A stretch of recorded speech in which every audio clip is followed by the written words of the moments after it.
Hello, friends. Welcome to episode 110 of the Ringside Rundown podcast. My name is Erik Vasquez. Joining me on the line is my podcasting partner in crime. Already frazzled. Hey, but it does rhyme. Her name is Shay Hickson. Shay, what's going on, my friend? How are you? Oh, not much. Honestly, I'm kind of scoreboard watching with hockey right now. Jack will fully understand what I'm talking about because there's two games that are going down right now, and both of them have to go a specific way for the Penguins to make the playoffs. So if I sound very depressed towards the end of this, we'll know what happened. But just in That's case. that's funny. It's funny you say that because I actually have the Yankees game on mute. See, So we have our own yeah, sports in our own way. it's crazy how we keep doing stuff like that. Like, you know, Yeah, it's nuts. It's nuts. But we for can't help it. yeah, we are sports fans, diehard sports fans. But for if anyone's a brand new listener to the podcast, this is a professional wrestling podcast. And the way we do things here is we open the floodgates for you guys to ask us questions about what's going on in professional wrestling. And that's the way we give our opinions and debate and discuss what's going on in the world of wrestling. The last two episodes were WWE WrestleMania centric, obviously because of the big show.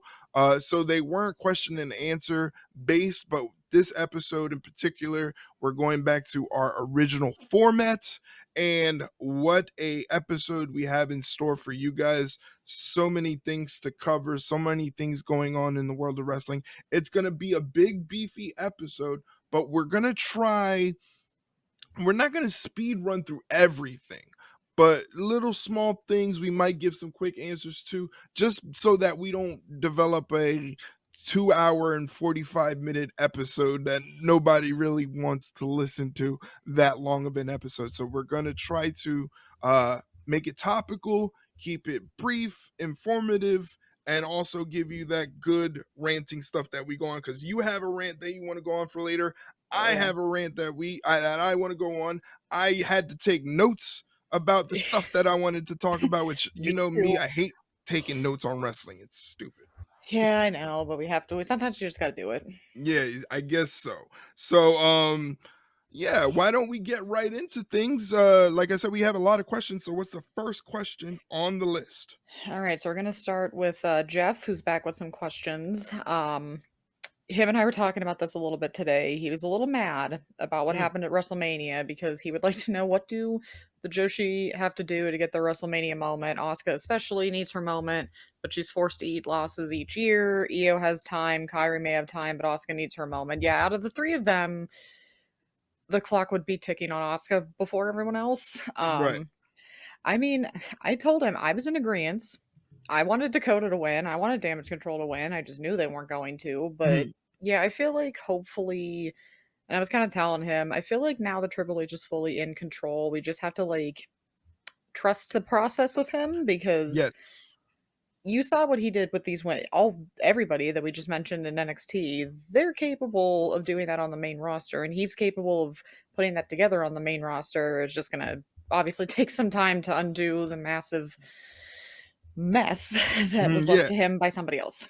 Yeah, exactly. You hit the nail on the head right there. The thing is, I see, obviously, because I'm chronically online and I have to promote the show.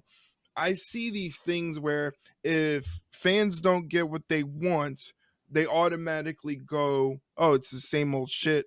They say it's a new era, a new regime, but it's the same old things. What people have to realize is, like, people that act like that have some sort of PTSD. Yeah, And as a wrestling fan, as a WWE fan, their brain needs to be rewired, because if they've been a fan since the beginning, this is going back to like 1984, of yeah, the same Vince McMahon bullshit that plagued WWE from 1984 till up until now. So yeah. there's like you said, there's a lot of damage to undo, you know. Gotta unring some bells. Yeah, yeah, exactly. It's not going to happen overnight. It's going to take time. People are skeptical. But the main thing is, you got to realize that it's just PTSD from the old regime. Everything is going to be just fine. Where I do agree is like it kind of sucks that Asuka hasn't gotten a big win, at Yeah. WrestleMania. Yeah. But if they're paying attention and they see people making that point, because a lot of people have been making that point that Asuka hasn't won. I Mhm. think they're more receptive to maybe we need to do something there, and they can go ahead and censor something around Asuka where they highlight the fact that she hasn't won. So it Yeah. automatically makes her next opponent at WrestleMania, it makes the match really important because automatically the story is, can Asuka win the big one? She's almost Yeah. like almost like the Hiroki Goto of WWE. Can't win the big one, can't come in the clutch. Yeah. And it's crazy because Asuka's probably my all-time favorite female professional wrestler. I Yeah. put her on the same level as Eddie Guerrero, and you Damn. know Yeah. how sacred I hold Eddie Guerrero. Oh, yes. So that's something, again, this is a thing where it's like stories are now important, you know what I Yeah. mean?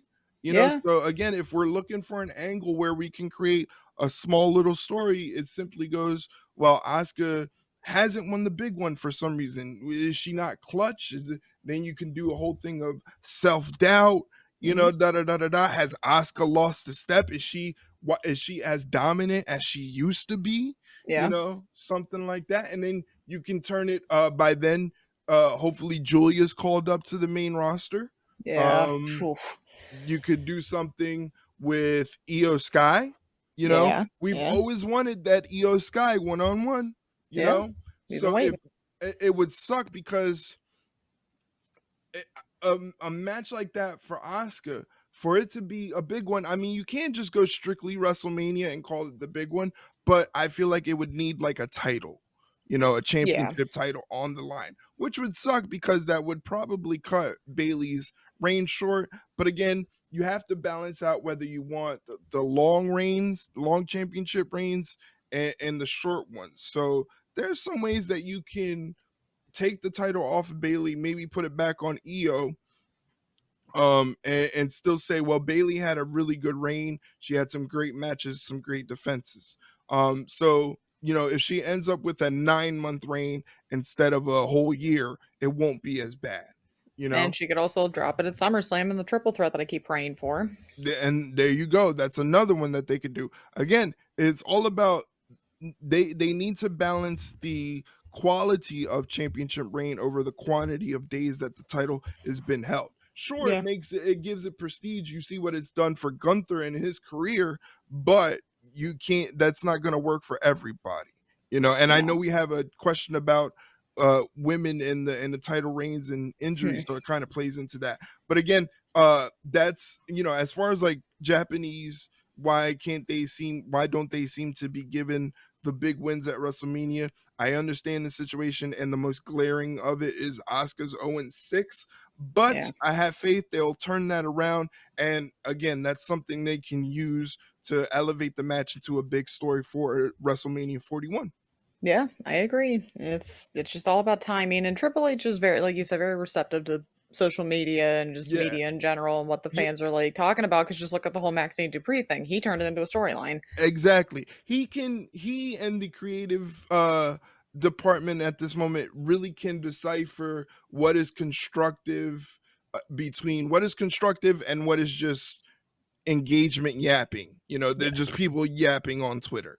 yeah, So like you said, he's able to take that situation. It's a real life situation. He figured out how to turn it around and make money. Funny how that yeah, works. yeah. It's funny how that works if you strike that balance between listening to your fans and knowing when they're just being stupid. Like, Exactly. There needs to be a balance.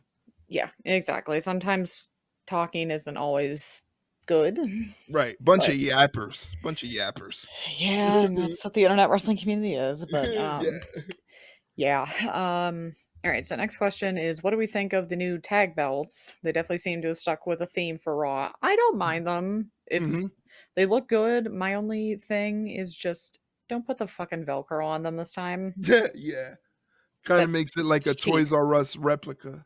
literally. But yeah, I like the designs. Nice, Yeah, intricate. Like the center plate is very intricate. So yeah, right. it'll be interesting to see what the SmackDown one looks like. I'm sure probably pretty similar, or maybe they'll go for a completely different design. Who knows? Maybe. Yeah. But I'm with you. I mean, it looks like a championship belt and not a big penny on a leather strap, you with know, Velcro. or a big quarter, on a leather strap. It looks like a championship belt. Yeah. My only criticism, and this is seriously just nitpicking the Hmm. graphic designer in me, is on the mock-up, the part that says, World Tag Team Champions in that red. On the Yeah. mock-up, it's more like a burgundy red, Mm, and it fits very well with the gold plate, but on TV, that part looks like a bright red, and yeah. bright red clashes with the brightness of the gold, you know? So, on like, if you see the mock-up, it's more like a burgundy, and it Yeah. fits really nice, but on TV, it just looked brightly red, but that's just small nitpicking stuff. I'm just happy they're not carrying around those colored titles with the strap itself was just crazy thick and, ugh, Yeah. yeah, it was just a mess, but yeah, I'm glad again, they're doing the small things bit by bit, small at a time. I'm loving everything that's happening. Yeah. It's like he hasn't missed yet. Hasn't missed. Alrighty, so Jeff's gonna have to disagree with us on Jade Cargill. He hasn't seen Mm, anything from her other than her being protected by being in squash matches or tag belts where her partner does all the work. I'm not asking, well, he's not asking for a 15-minute match, but she has to show us that she's improved and not the same mediocre talent she was in AEW. I mean, Um, yeah, I'll let you take this one. gee, thanks. I think it's tough because she's only had 3 matches up until this point. Right. So, I think it's again, you just gotta give her some time, but, um, I don't think for as highly touted as she was going into the WWE, I don't think you were right away gonna put her in, not like Jeff said, like 15-minute matches, but, like, meaningful matches. You Right. kinda have to, like, I don't know, butter her up a little bit before she actually goes against somebody legitimate because Mhm. no one's gonna really be too thrilled if she just comes right in and she's like, "I want the challenge," or "I want the title." Like, I'm just gonna Right. go straight after the title. It's like you gotta earn it a little bit. Right. Um, I mean, granted, I don't think she's gonna really earn it by slapping poor Chelsea Green Mhm. around, but yeah, I think it's just the whole thing. You just gotta give it some time. Like I said, if she's still doing this like a couple months from now, I could see Yeah. why it would be like, all right, whatever. But she's really only had, I mean, if you want to count the Royal Rumble, count 4 matches, but Mhm. actual matches, she's had like 3. So Yeah. give it some Yeah, time. it's one of those things like you you have to maximize on the positives right out of the gate, you Yeah. know? You have to maximize on the positives right out of the gate, which is look at her, like, look Yeah. at her. It's the She look. is honestly, if I literally had to rank out the most beautiful people I've ever seen in my Hmm. life, she'd probably be in the top 10, Oh yeah, top 5, like, easily. no joke, and no disrespect, like, she is just physically a work of art. Yeah. In terms of wrestling, I've always said she had the charisma, the athletic ability, just all the tangibles that make you think, "Oh, she's a superstar. She just needed the experience." Yeah. Um, so right now, what they have to do is right out of the gate, they have to make her look like a big deal.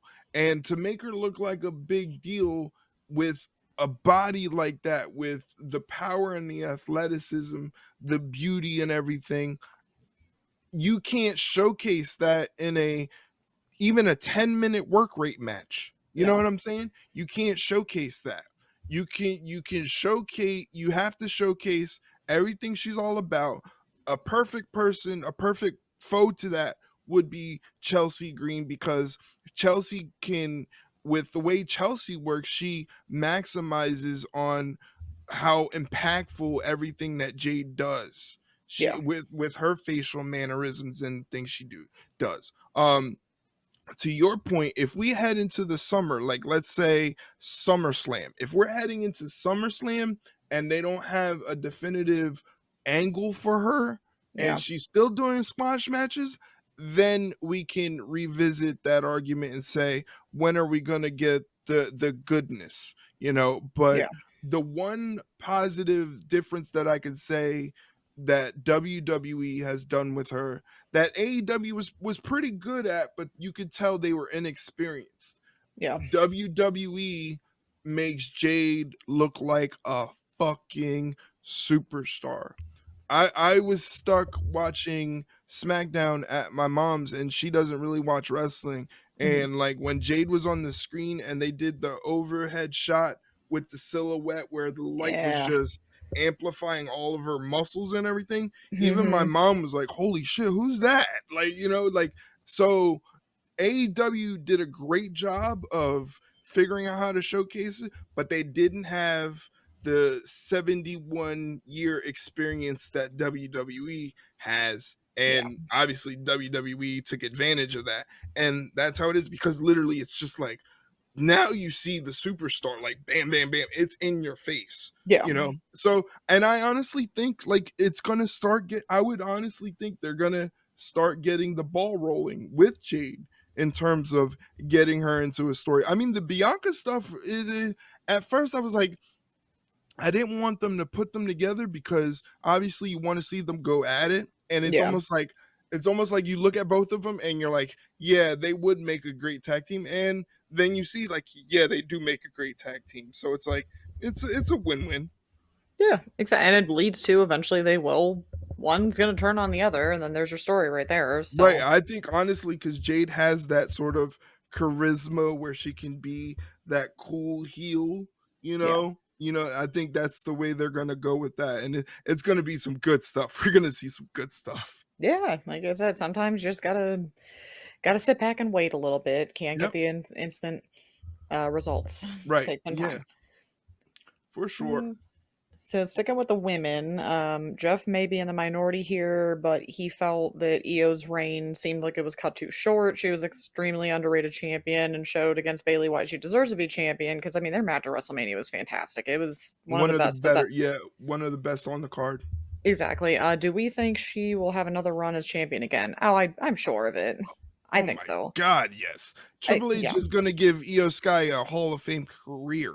Oh yeah, he's going to. I think maybe the reason Jeff thinks it was kind of an underrated reign was because she really wasn't defending the title that often. Exactly, that was my point.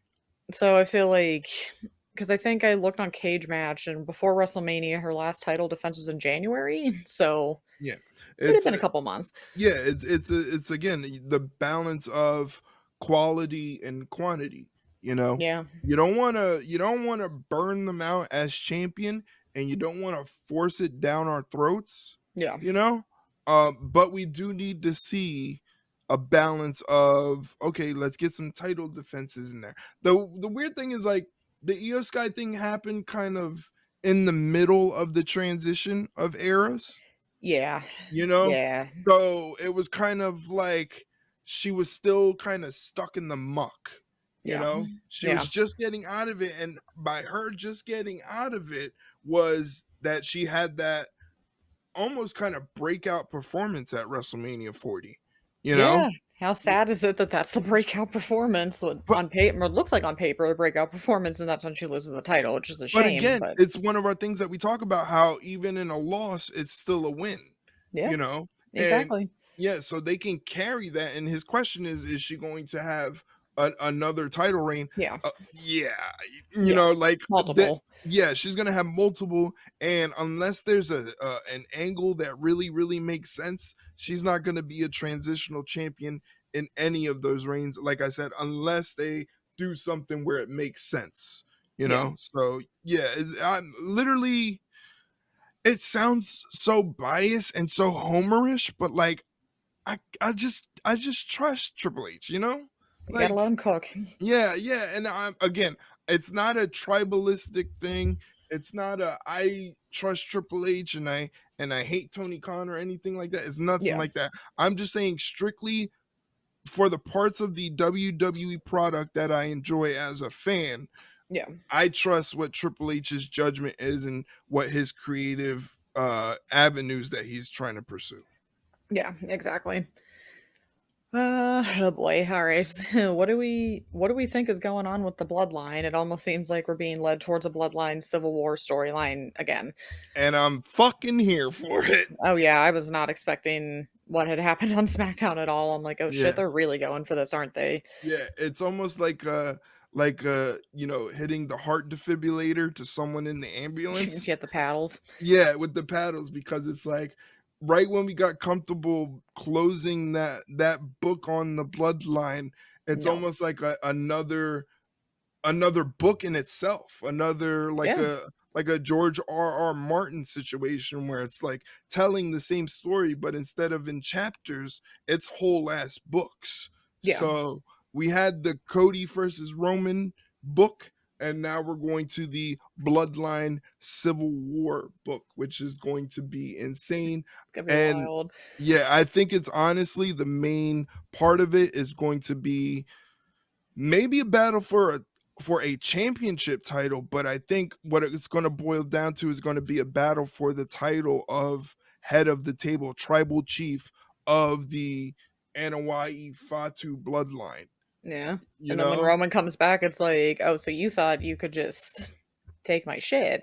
right, exactly. So a lot of people are like, Roman is going to come. The Usos are going to reunite and they're going to align with Roman, and Rock has got Solo and Tamatonga now. Yeah. And for that three-way, they may bring in Jacob Fatu, who was Yeah. recently just signed War to games. yeah, or a war game. Imagine if Rock does a war game situation. That's gonna be like a fever dream. Fuck me. Be wild. Like, That would be insane. If they do a war game situation, that would yeah. be nuts. I f- Because then you have Roman and the Usos reunited for war games, but they need an extra person. You know yeah. who's that extra person? Roman Reigns. No, it's Roman and the Usos already the Ah, three right okay. there. So Hmm. you need that fourth person. Who's that fourth person? Who's that fourth person? It would be none other than Sami Zayn. Yeah, because he could get drafted to SmackDown. Yeah. And Yeah. even in like the draft situation, yeah, it's nice, but come on. It's like we're not going by the book here. You No. know, it's the Why would we? bloodline, it's the final boss, it's The Rock, it's Roman Reigns. The rules and the intricacies of the draft and everything, throw that shit out the window. Yeah. You know, could you imagine the reaction it's going to get? Because we all know the Usos and Sammy are cool, but when Roman and Sammy kind of Hmm. squash their shit, Tension. it's gonna be tension, and then they finally squashed it the way Jay and Sammy squashed it. Yeah, fight it out.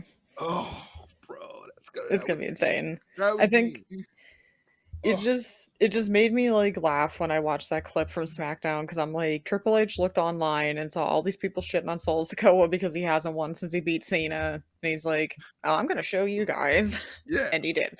yeah, screw it. Okay, he hasn't won. Big deal. The angle was hot. Tamatonga is awesome. Yeah, Like they literally we're being swerved because they're like, oh, it's we're not even in the ninth inning, and we're like, well, the story ended at WrestleMania yeah, 40. They're like, no, that story ended. yeah. Next chapter. Yeah, this is now it's time to go on to book number two. You Yeah, know, it's Yeah, like, oh, just when you think they got us, they just keep pulling us back in every time. Or or imagine, because the rumor is they're trying to go Cody and Rock at WrestleMania 41. What if Fuck. Roman and Cody squash their beef and they Oh. recruit Cody to help them in a war game situation? That would be wild. That would be so fucking wild. Just to Could like, oh, I couldn't imagine. could you imagine like a Superman punch right into a crossroads? Like, If this happens, you guys need to come back to episode 110. And if this happens, we'll be like, well, we told you guys. if this happens, I'm DMing Triple H. I'm emailing Triple H. I'm sending a letter via pigeon carrier and say, Literally, though. brother, put me on the team. I will be your Literally. utility guy on the bench. If this You literally know, happens, we're retiring. Like, we're done. We can't do anything better than we're this. done. Like, We're it's done. over. And, Show's over. and, and if he's like, yeah, come along, I'm like, I got to take Shay with me. I'm Like, not, got to. It's a package deal. yeah, I'm not leaving you behind. We got the double pencil here. We know what we're I'm doing telling you. sometimes. I'm telling you. It's just it's insane.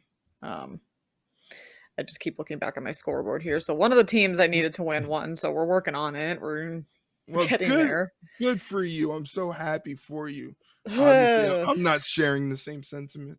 I mean, it is what it is. I mean, we still have one other game that I don't know how that's gonna end. There's still too much. Anyway, so moving on to actually wrestling.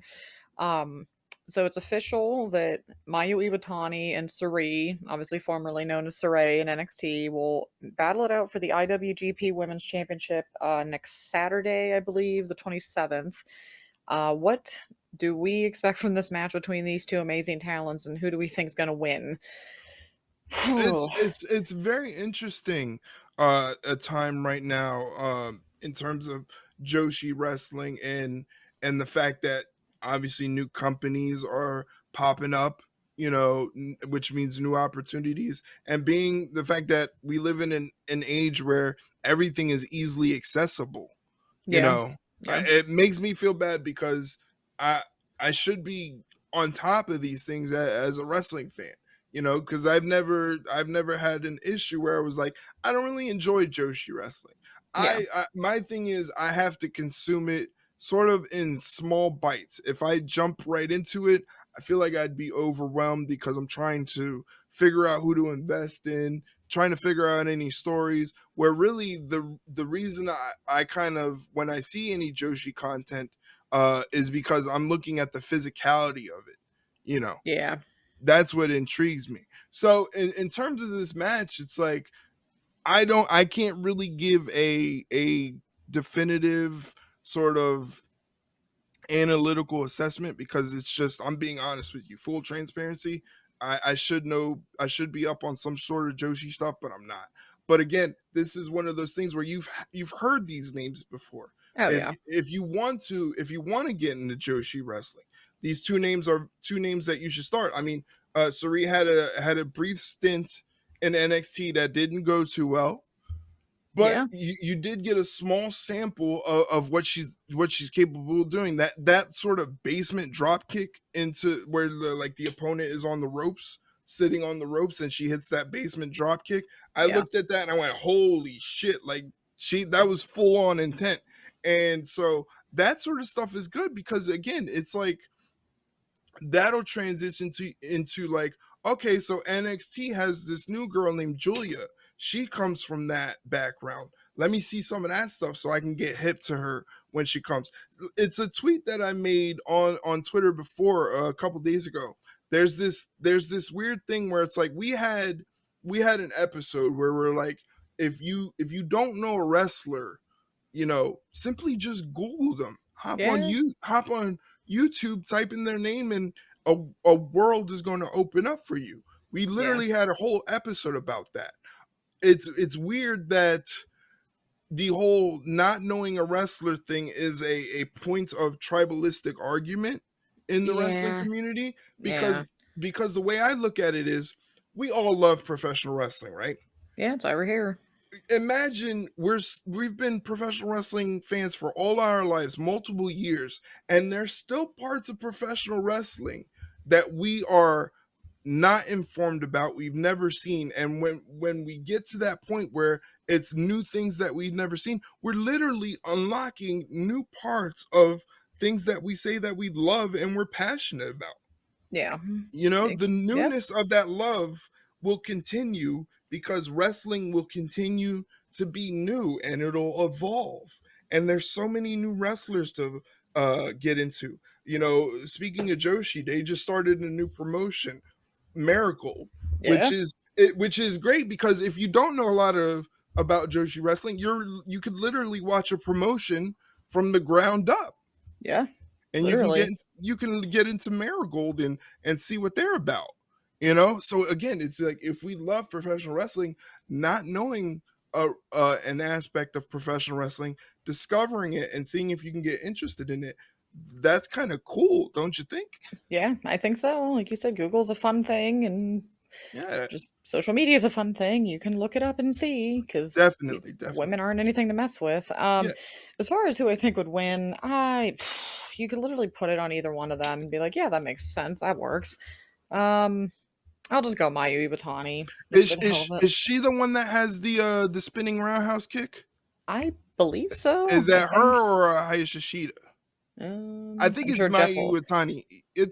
I'm 99.9% Let me look it sure up. it's Mayu Iwatani, and she has that spinning roundhouse kick, which is similar to Malachi Black's Black Mass kick. But Yeah, even Malachi says that her kick is head and shoulders better than his, which is honestly the God's honest truth, because when she spins that kick around, she goes full force. She's like yeah, literally looking to knock your head off, and it's so she does it with such force that she falls with the kick. yeah. I'm just Which is, looking just to double check just to make sure.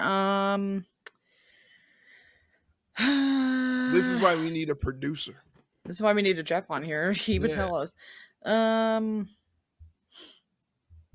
it's not coming up for Iwatani, so it might that's be Hayashishita, but he'll let me I, know. yeah, I'm pretty sure. I'm like 98% sure.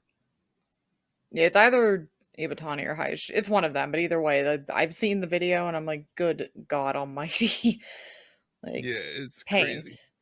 Um, but funny enough that you mentioned Marigold, because Jeff's next question is with the announcement of Ross Ogawa's new promotion Marigold and his meetings with Julia and WWE. Do we think that there could be a potential partnership in some way between the fledgling company and the Mega Power? I mean, it'd be kind of silly not to think that. Yeah, another thing that I'm 95% sure of in a world of Joshi wrestling, which I'm not familiar, is I'm pretty sure that WWE is probably going to try to get a working relationship. I mean, Yeah. Rossi like is almost in love with WWE. Like Yeah, he's yeah. kind of like WrestleMania weekend, and the way they treated him is just like it's almost like, man, do I want to start a new promotion or do I want to help Yeah, WWE? You know, literally though. He was yeah, living it up. yeah, he really was. He really was. He was, especially when Julia got introduced at NXT, he was like hamming it up. Like it was just funny Yeah. to see. But yeah, like I'm pretty sure they're gonna work together. And again, it's pretty awesome because again, if you want to check out Joshi wrestling, there's so much to check out dating back to like the 80s. But another cool thing you could do is Marigold's just starting up. I think their first show is in May. Yeah. And you're literally watching a brand new promotion with talented performers for the first time working together for this brand new promotion. It's something as a wrestling fan, if you're always trying to expand your horizons, you can get right into.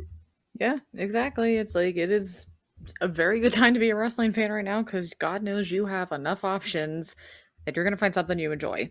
Exactly. All right. So, and funny enough, speaking of Julia again, what do we think of this new rumor that I've seen all over the internet today that Julia is going to be debuting at NXT Heat Wave on July 7th and immediately will get a women's title shot? Ooh. I love how we just talked about this earlier, where it's like you kind of have to be careful with giving people immediate title shots. Yes, definitely.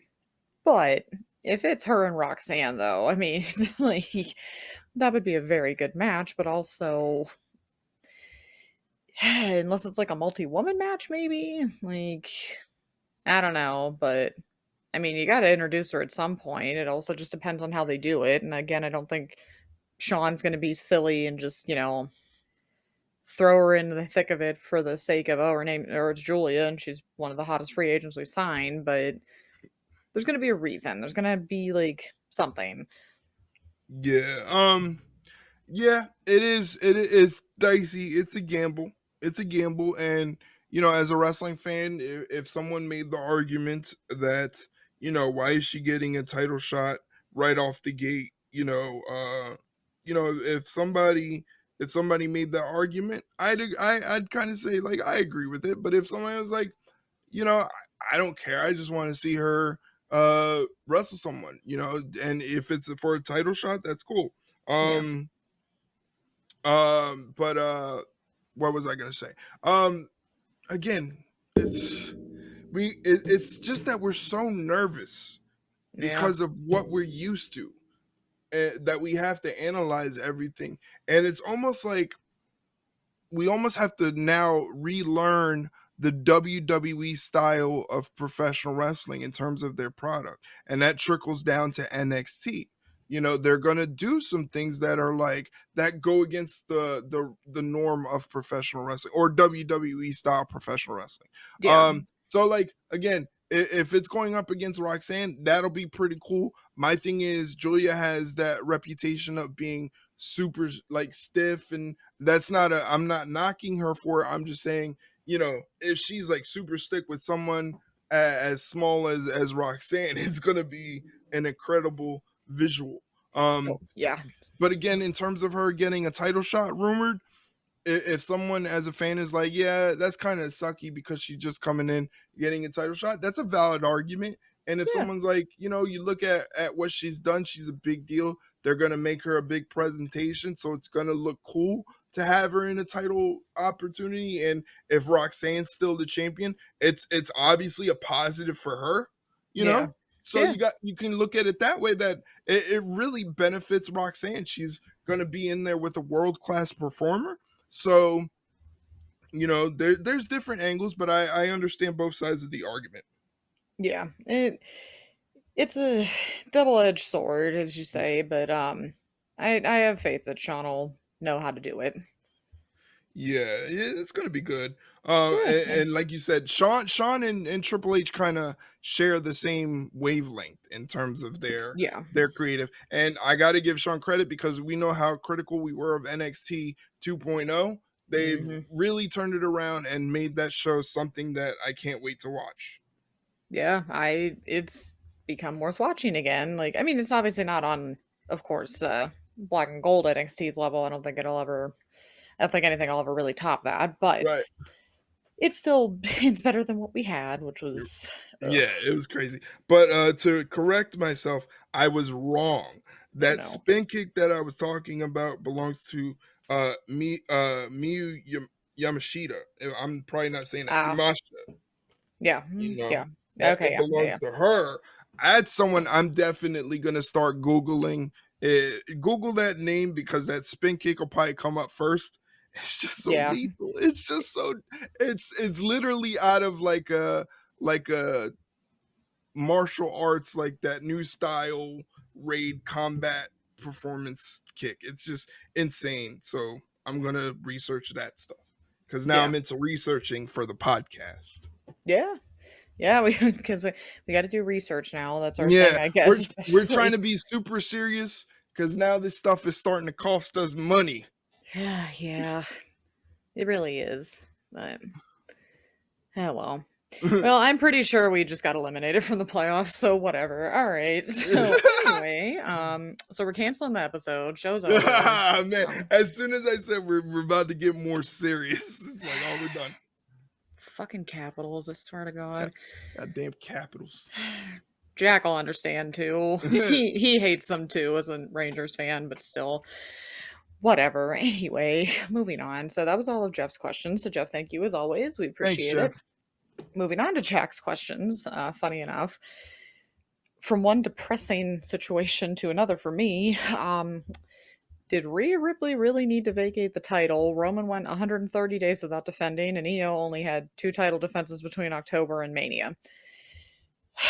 The suffering never ends. I.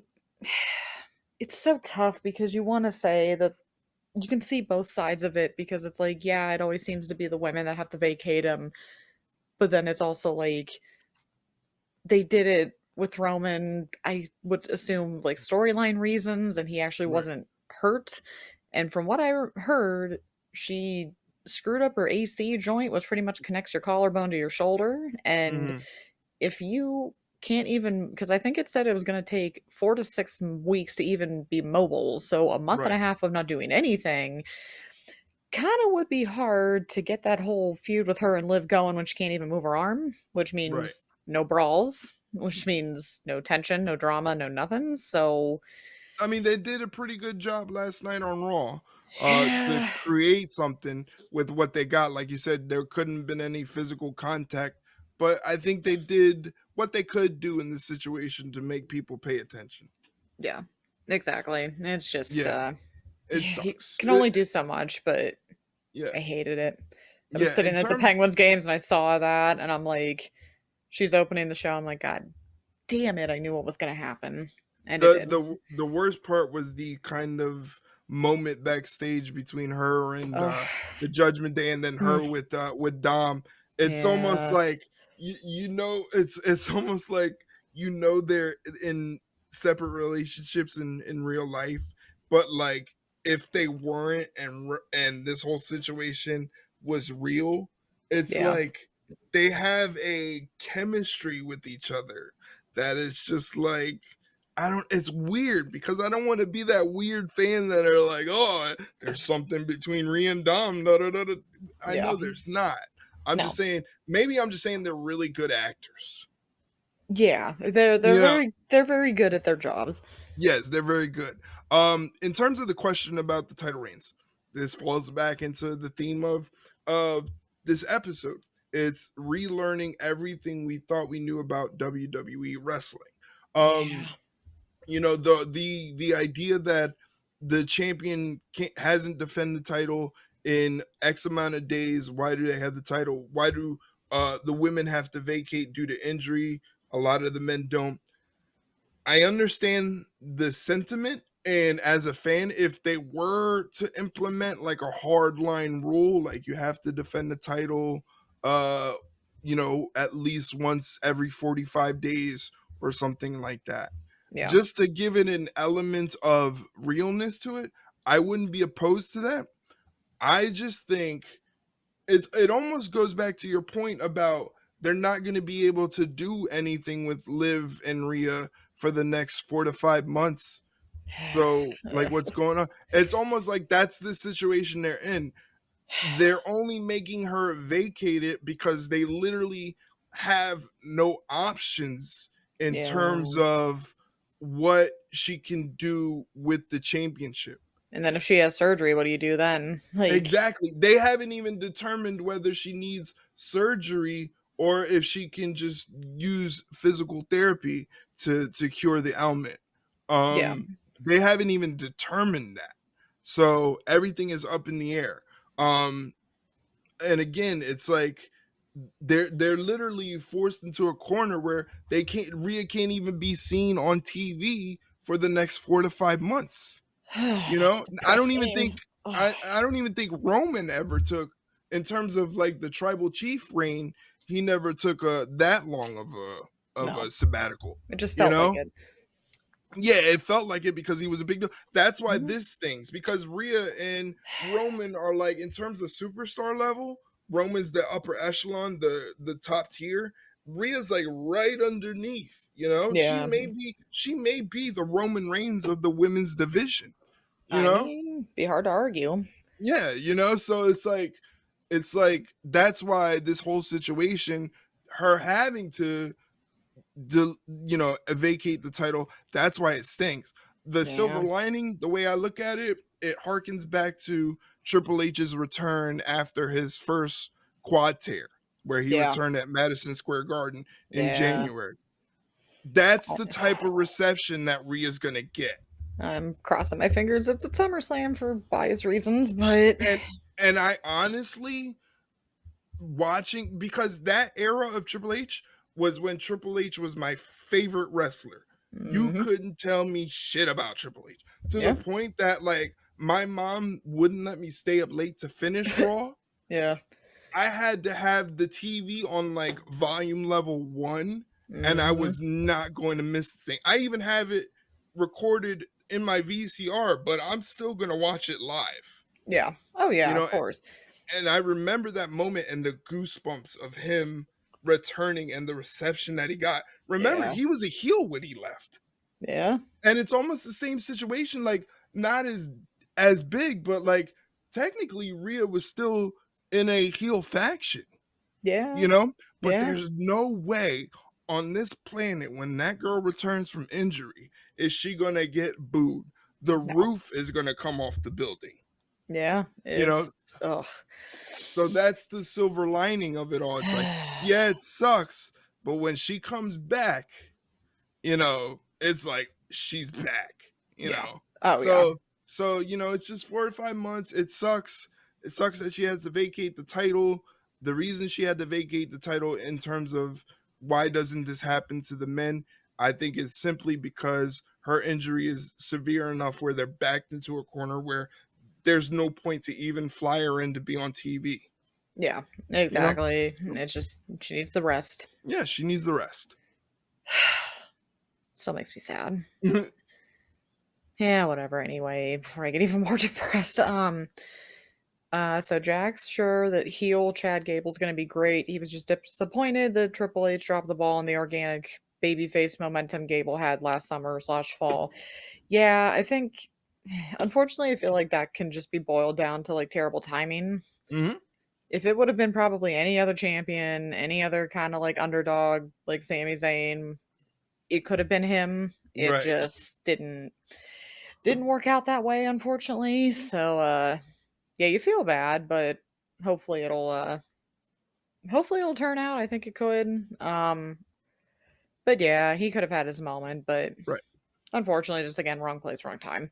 Yeah, and to your point, in terms of, like, why it worked for Sami Zayn and not Chad Gable, I think Sami Zayn has built up enough stock that Yeah. you automatically believe he's going to be the sympathetic babyface and he's going to make the angle work, Yeah, and exactly. that's exactly what we got at WrestleMania 40. So that's his shtick. He's the best at it, you Yeah. know? In terms of the timing and not striking while the iron's hot, like, I get it, but I feel like that sentiment is the wrestling fan wanting to see the good guy beat the bad guy, you know? Yeah. I feel like that's what it is. To me, because I've been watching wrestling for so long and I'm kind of a jerk at times, Mhm. to me, the fact that Gunther was able to make Chad Gable's children cry, Yes. it sounds messed up. I'm not denying it. It sounds messed up. It does. But that's when that is the ultimate sign that you're doing your job correctly. Yeah. You know Yep. what I mean? It don't Mhm. it reminds me of when WWE did that show in the UK in the British Bulldog's hometown. Yeah. Originally, he was supposed to defeat Shawn Michaels for the European Championship, and at the last minute, Shawn was like, Shawn was like, "What if I beat him?" And Yeah. it's like a lot of people are like, "Man, that's fucked up. Why would he do that to British Bulldog? Why would he steal his moment? Why couldn't they give him the big one in his home country, in his hometown?" And Yeah. it's almost like I get it, but the fact that everyone had such a visceral reaction when Shawn Yeah. won, you know, Yeah. those images are forever burned into the memory of a wrestling fan. Him, where Triple H is carrying him out, he's holding the title and he's getting trash thrown at him. Yeah. Yeah. It's just one of those things like, yeah, it's fucked up, but like if we're trying to create big moments here, you kind of got to go with that. Chad Gable's children crying solidified that Gunther was a bad, bad dude, you Yeah. know? Exactly. And I think, like you said, it kind of just boiled down to the fact that, yeah, Chad Gable's good, don't get me wrong, but he was just, I guess, too underrated. Where Mhm. Sammy, we've known what he's been about since NXT, so it's like you knew what you were getting with him. Like, it's more established, I guess would be the word. Just like you hate using that, but it's kind of the truth. It's just like if you go by, and once again, go with WrestleMania, who had the bigger star power? It was Sami Zayn. Yeah, yeah. It's just we have to relearn everything we thought about the presentation of the WWE, and it's like if you just look at like the camera presentation, Hmm. you realize that Kevin Dunn was basically stealing a paycheck since 1984, 1985. Yeah, Because he was kind of trash. that man don't know shit about how to make a wrestling presentation. No, not even Because close. the shit that they're doing now, it's like Great. again, yeah, it's opening a whole new world of something that I've loved for 30 plus years of my life. You Hmm. know, I'm seeing a new presentation. Sammy going through the crowd, you know, before his match, going from the entrance where he used to walk in as a fan, you Yeah. know, Yeah. like that, it's insane what they're doing. And it's so simple too. Like it's so simple that it's like, why was this not how it was all along? The new minimalist stage, you Yeah. know, is just brilliant because it maximizes your revenue, your live revenue, and it just looks aesthetically pleasing. Yeah, the augmented reality things aren't going to be all there all the time anymore, which is great because some of them are Giving bad. Big Sheamus his original theme back. You Yeah. know, like it's just small little intricate things like he's really trying to balance out what hardcore and casual WWE fans would like to see. You know, so it's Yeah, just it's relearning everything we've ever thought we knew about WWE exactly. And it's working pretty well so far, I think. so far. Fingers crossed it stays that way.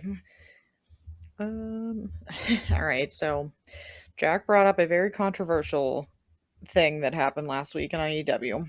Uh-oh. He said, I don't really think that AEW should have shown that last week. It made the company look bad and second rate.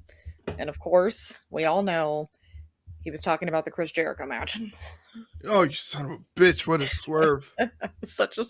I'm just reading this and I'm like, oh. I'm I like, was I was ready to crack my knuckles, get into my notes. and then Jericho, but Oh, also Jericho. not wrong. Yeah, Like, no. Oh uh, my god, Jericho again with just the won't go away. Jericho. I'm not gonna rant about Jericho.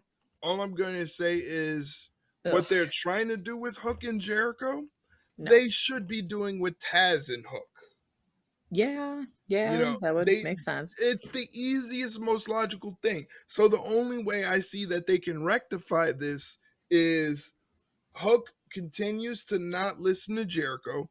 Jericho takes it as disrespect. He goes to discipline Hook, and you don't discipline another man's child, another man's son in front of them.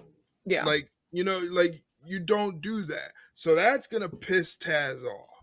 And that's going to set up the whole thing where obviously we're not going to get a Chris Jericho Taz match, but we could get a Taz or a Hook Chris Jericho match for the FTW championship with Taz in Hook's corner. You yeah, know, it's almost like that Dusty Dustin thing where he's now imparting his wisdom to his son because we see the flashes of Taz in Hook, just the same way we saw the flashes of Dustin Rhodes and or flashes of Dusty Rhodes and Dustin, you yeah, know, so they can go that where this is just a way to sort of fix it because again, once Jericho gets the idea where he needs to be the center of the angle hmm, where the center of the angle should be elevating Hook, yeah. you That know, silly thing. yeah, that should be your mission, that's your obligation right there, your objective. Your objective is to make Hook look like a star. Okay, you put him with established talent. I wouldn't go Jericho, we all know that, but if you want to go Yeah, Jericho, fine. Jericho has to use his Hall of Fame status as one of the greats to do everything he can to make Hook look great. He, in no way, shape, or form, cannot outshine Hook in any situation. nope. You know, Yeah, there has to be something, even if he one ups Hook and he gets the better of Hook. We have to look at it at a way where our attention is still on hook. How Yeah. did he react to getting one upped? How did he look like? Because he's been such a strong, really well booked, solid character that is almost looking impenetrable. Now that he's shown a bit of weakness towards this veteran, who he should be running circles around, how Yeah. does he react to that? So those are all things that you can do. It's just what is Jericho's angle for himself? We know what that answer is, really. We've said Yeah, it time and time again. Just attention, yeah. spotlight, There you go. bullshit. Yeah. It's just same shit, different week. It feels like literally. All right, and then Jack's last question is not having Mercedes wrestle until the end of May is a baffling decision. She should at least be wrestling a Dynasty against somebody like Stat. Mm, Well, unfortunately, I feel like Stat's going to be doing something else, and it doesn't include actually wrestling somebody, but mm, I still think she's costing Willow that title. It mm. just, that, I don't know if you saw it or any of our listeners saw it. It was that video, that like backstage video and social media where it was Stat and Stokely, and they were talking about like, oh, like, we're just like so happy for Willow. We're going to be her backbone and whatever. And she's like, got this. And Stokely literally said one line at the end where he's like, Dynasty is going to be something special. And Mm. that just said to me that Stat's turning heel and I might cry and I can't take it. I can't take it. What if like Stat not necessarily aligns herself with like House of Black or anything like that. But remember, she had that little brief moment with Trent after Trent turned on Orange Cassidy. Yeah, and everyone still wants to know what he said. Exactly. What if that leads into that? You know? I feel like in a way I'm going to be in a lose-lose situation here because I feel like Willow, I feel like they're heavily foreshadowing that Willow's going to win this so like Mercedes can take it off for a double or nothing, which means Julia would have to lose. So that wouldn't be fun for me. And then the flip side of it is if Willow doesn't win it, it's because most likely Stat's going to cost her and that's going to make me sad. So but Julia's going to win. So there's a win-win I guess in it somewhere, but I'm Yeah. suffering. I'm suffering right now. It's not fun. It's in not a fun terms of time. the question for Mercedes Moné, this could be looked at, and again, I'm not trying to be a dick. I'm not trying to be tribalistic or anything. Yeah. If we want to look at a negative thing that Tony Khan has done as a recent, it probably is the way he's handled Mercedes Moné so far. By now, she should have been in the ring wrestling at least 1 to 2 matches. Something. Like let's be real here. Yeah. She's not a Veer Mahan, like No, no. nothing like that. She's not a Glacier. She's Mercedes Moné. She's a big time deal, but by now she should have been wrestling. If the plan was to get her to wrestle at Double or Nothing in May, then you should have saved the big business show as a build up to Double or Nothing. Yeah, and as usual, Tony can't seem to think things through, Like, so golly, if I can figure out that and realize that is how you make your that is how you generate revenue. mhm. That is how you put butts in seats. If I can Mhm. figure that out, and I don't own or run a professional wrestling company that's on national TV, you should be able to do that too, Tony Khan. And okay, And yet, the best thing, okay, the argument to my point could be, well, big business was in Boston, which is Mercedes' hometown. mhm. Okay, that's true. That's very true. But instead of using that as a selling point, of course you're going to do a big number if you're going to have Mercedes debut in Boston, her hometown. But you would still have a big number if you did it in a different town. Yeah, You understand? literally. The attendance would have still been high.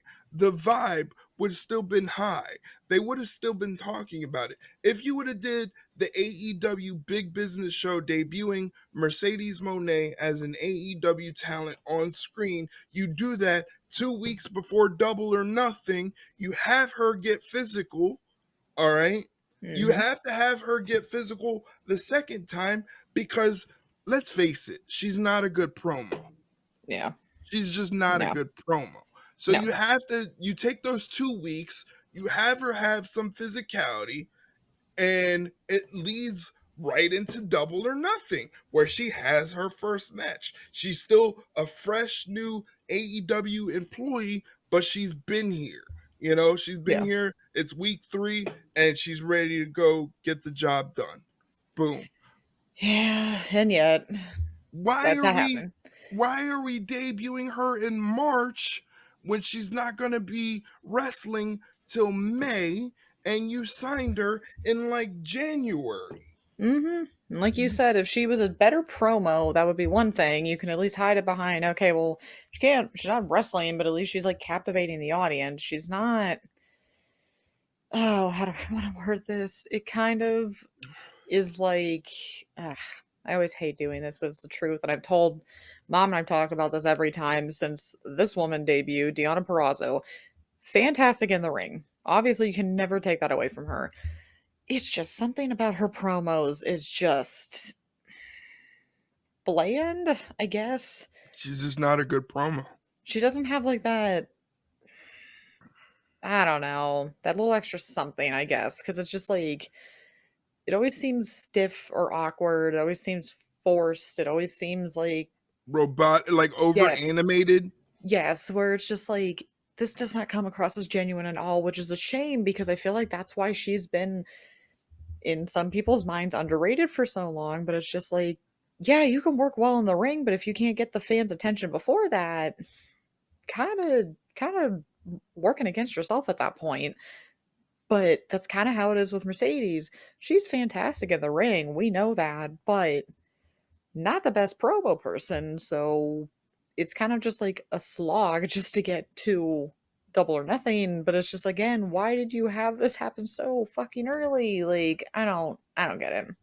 It's crazy because she debuted at Big Business and it's been promo, promo, promo, promo, promo, promo. Yeah, And what's the weakest part of her game? promo. The promo. Well, but You she got know, attacked last week. So who attacked her? What's the mystery? Like, okay, that's a good way to build up a story. I still think it's Stat. Everyone's thinking it's Julie because of the lights, everything. I'm like, I don't. I think it was Stat.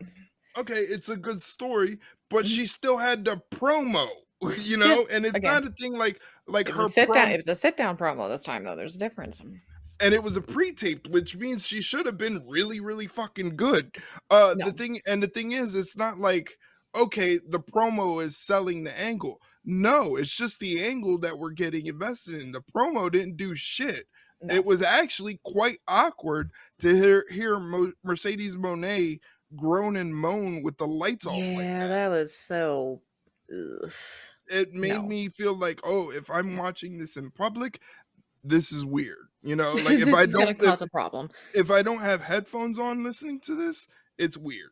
Like Yeah, so it's like promo, promo, promo, promo. You put her in an angle, somebody attacked her, but all she did in that angle was the worst thing that she's not good at, which is promo. And it's a situation where they don't have a Paul Heyman who was good at hiding the negatives, accentuating the positives.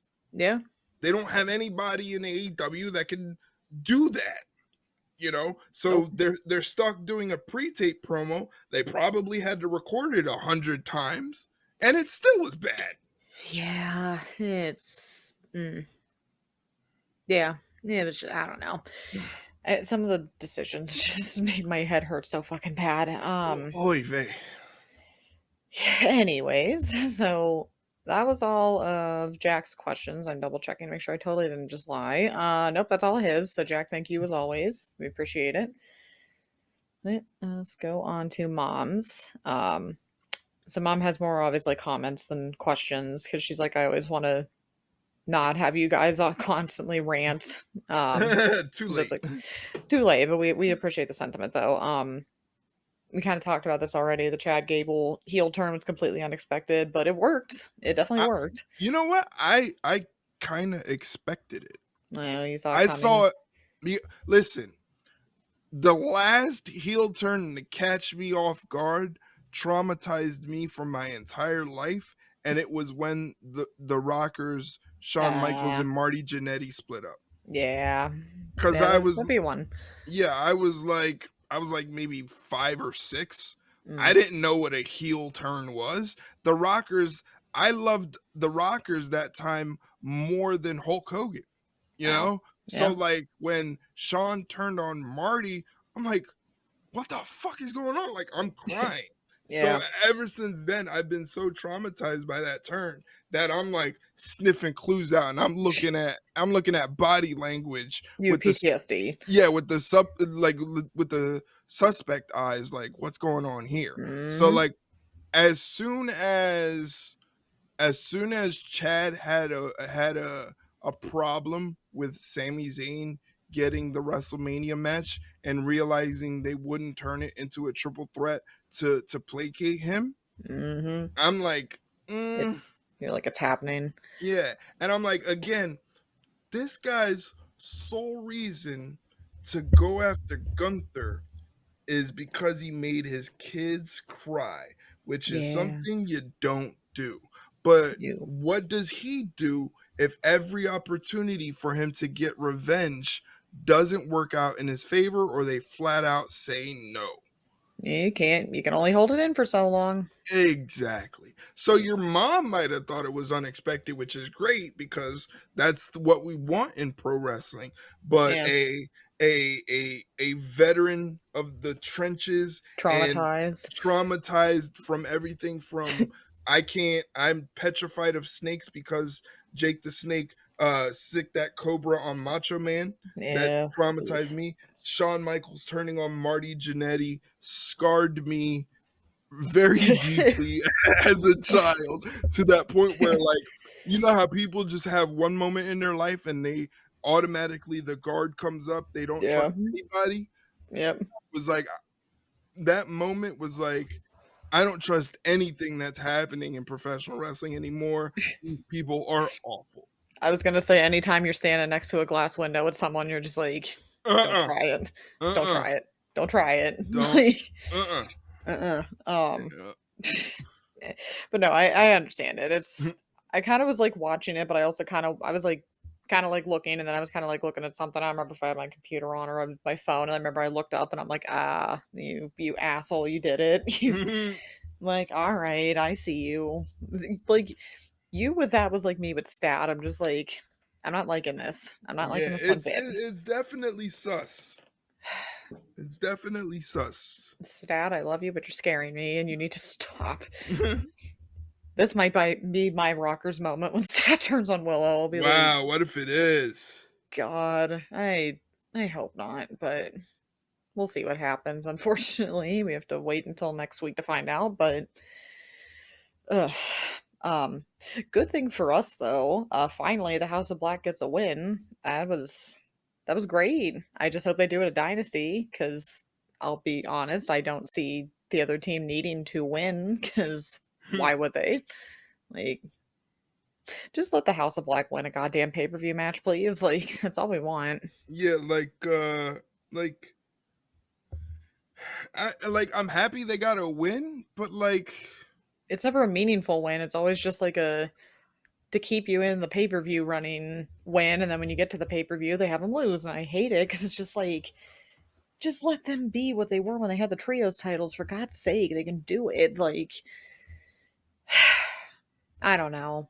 They're frustrating me when it comes to them because it's just the same old like we're gonna antagonize somebody, they're gonna get tired of it, they're gonna beat us up, we're gonna lose, we're gonna come back to do it again. It's just like, can we give them something different, please? I'm begging you, something that actually benefits them and not the other person. yeah, it's like they were so good. They were making the trios championships meaningful, Yeah. and Tony again had to placate the audience. And yeah, I mean, the Acclaimed and Daddy Ass is what it is, but like, Ugh. like you got to go with the hot hand. If people care more about the trios titles because they care more about House of Black, you weigh that against how long would they care about the Acclaim having the titles, and Yeah. the trend of the Acclaim has fallen off drastically. you know Possibly single-handedly because of Max Caster, yeah, but Max Caster is like, I don't know, what his angle is, but what I do know is he's dumb. fucking up the money for everybody else. Like, I literally have gotten to the point now where when I hear the music, I'm just like, ugh. Yeah, it's dumb, dude. Like you're actively fucking up everybody's thing. Yeah, Like, you're being desperate. yeah, like it's so cringe. Like It's it's not even, disgusting. it's like everything, it's like he's doing the shit that Drew McIntyre would be like, nah, I don't want to do that. Like Yeah, that's not my trolling style. He's yeah. basically taking all of Drew McIntyre's trash trolls and using it for himself. Yeah, honestly, it's what he's he wishes he was doing what also Liv Morgan's doing right now because Liv Morgan's doing the ultimate hater right now and I'm not having it one bit. I'm not happy about it, but damn it, it's working. Like, But whatever. it's keeping it central to what's going on TV. Yeah. Max Caster's just yapping a whole bunch of bullshit that's like actively making people dislike him. Yeah. Yeah, And like if you're in a face faction, why do you want people to dislike you? If there's no literally. angle in place where you're going to turn, there's no seeds planted, there's no signs that that's going to happen. What the hell are you doing, dude? I don't think he even knows at this point, to be honest. It might be an addiction to the attention he gets on social media. Might be. I wouldn't doubt it. It's stupid. It's just Yeah, so fucking stupid. it's really dumb. All right, speaking of Dynasty from a little bit earlier, who could be a surprise return at Dynasty? Obviously, Mom and I, because we talked about it this weekend, could be Britt or Jamie. And part two of that is what match, in your opinion, will steal the show. That's easy. It's Danielson and Osprey. Like, that's not going to even be. That's like too easy. Um, Yeah. surprise. Okay, the reason she asked about it was because when Thunder Rosa had that promo and she's like, Deanna, I don't need your help, blah blah blah, whatever. And Deanna's like, oh, fine, sure, whatever. Well, now you have Tony, Mariah May, and I think Azumi was the other one, right? Or was it Mina Shirakawa? It was Shirakawa. hmm So now you have three.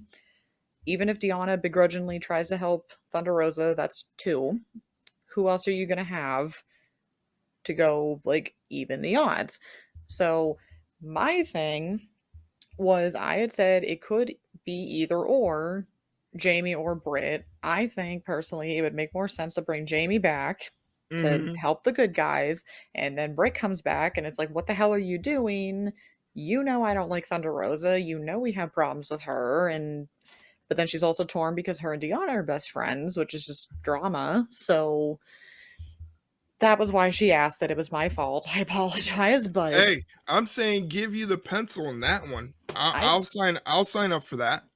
it would be something like it could give the poor women's division a shot in the arm right now because I'll be honest, I like Tony. Don't get me wrong, it's funny.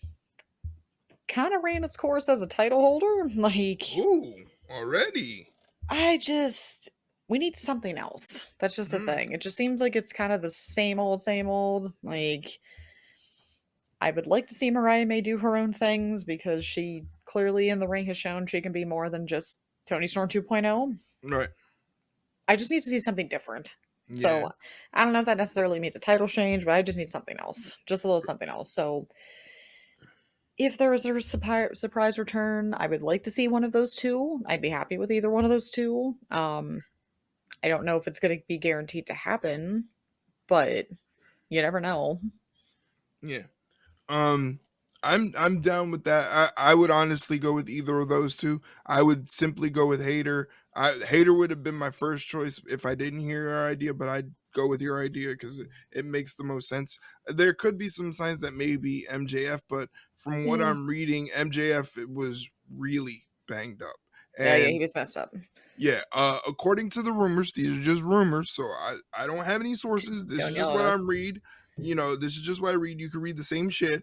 The last time MJF and AEW management had any sort of conversation about renewing MJF's contract was a day before AEW big business back in March, and nothing happened. Obviously, a Yeah. new deal wasn't set or anything, but in terms of what I've read, that was the last sort of conversation in terms of renewing a contract. That's when that was had. I still think there's a very solid chance MJF stays in AEW. Yeah. I mean, it would move a needle if he was to jump ship, no doubt. It would send shockwaves, but I Yeah. feel Yeah. like if it was going to happen, they would probably have wanted to happen at a WrestleMania. Yeah, it's a little So, late. yeah, yeah. So it's like, but if it does happen, it would move mountains. But I Yeah. think he'll stay with AEW. But again, in terms of the question, I can see why people would think that, but ultimately, I think the way you lined it up makes a lot of sense. I was going to go with Jamie Hayter right off the bat. I think the question was also, was it what match was going to steal the show Yeah. at Dynasty? Yeah. I'm going with Kazuchika Okada and Pac for the Continental Ooh. Championship. I think Yeah. I think the card is a really really strong card. This is a Yeah. great card for a pay-per-view. If you're just looking for matches and you don't really care about the build up, this card on paper is well worth investing $50 for. Yeah. And I'll make that point later why I brought up the price. But again, it's a really solid pay per view. But again, we're talking about show stealers, so we Yeah. already know that Osprey Danielson's gonna be a great match. Tony Storm Thunder Rosa is gonna be a good match. Swerves. Yeah. Joe Swerve's gonna be a good match. Every match on paper looks like a good match. But again, if we're talking about a match that can steal the show, if they tell Okada, "Hey Okada, if you wanna New Japan it, we won't object to that. If you need a good solid 35 to 40 minutes and give us the old G1 classic Yeah. against Pac, where you do the strong style fighting spirit, throw everything you can at your opponent and they keep kicking out and you build up that drama. If you want to do that, go for it. If they do that, that's going to be the match we're going to talk about at the end of the night.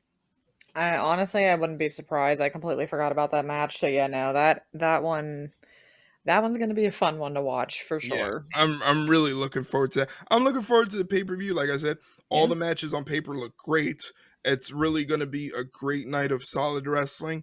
But if I had to pick one that I'm really looking forward to, because I feel like it's going to be the sleeper that's going to be talked about, it's going to be Okada and Pac.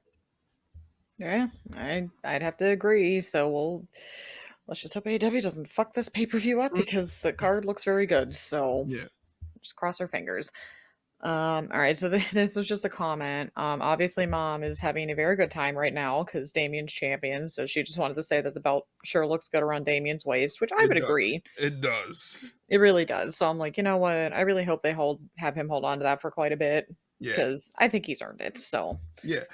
Even if they give him like a 6 month reign, you still pretty know, good. it's not ideal, No, but if they can fill that up with some title defenses and matches and make him look like a champion, because he kind of looks like a cool champion, but yeah, it's only what, week number one, pretty much. um yeah, so like if they can make it look cool, even 6 months, you take the quality over quantity.